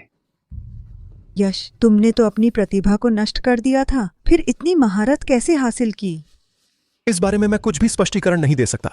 अरे हाँ, मेरे गुरु कहाँ हैं? क्या तुमने उन्हें देखा है? गुरु? यश, तुम अभ्यास करते करते पागल तो नहीं हो गए? तुम्हारा कोई गुरु है ही नहीं। तुम शुरू से अब तक खुद ही अभ्यास करते आए हो, कोई गुरु नहीं। मेरे गुरु तो आत्मा गुरु हैं। क्या तुमने उन्हें नहीं देखा? यश, तुमने टोंक शहर से शुरुआत की, अपनी प्रतिभा के बल पर हर चुनौती को पार करते हुए आकाश मठ में दाखिल हुए और फिर स्वर्ग द्वार में शामिल हुए, स्वर्ग द्वार के युवराज बने। यह आत्मा गुरु अकिष्टा का सबसे तमाम निशाम एक ही की एकान। स्वर्ग द्वार में तो सिर्फ आत्मा देवी ही एक वरिष्ठ हैं। पूरे त्रिलोक में भी आत्मा गुरु नाम का कोई व्यक्ति? हाँ,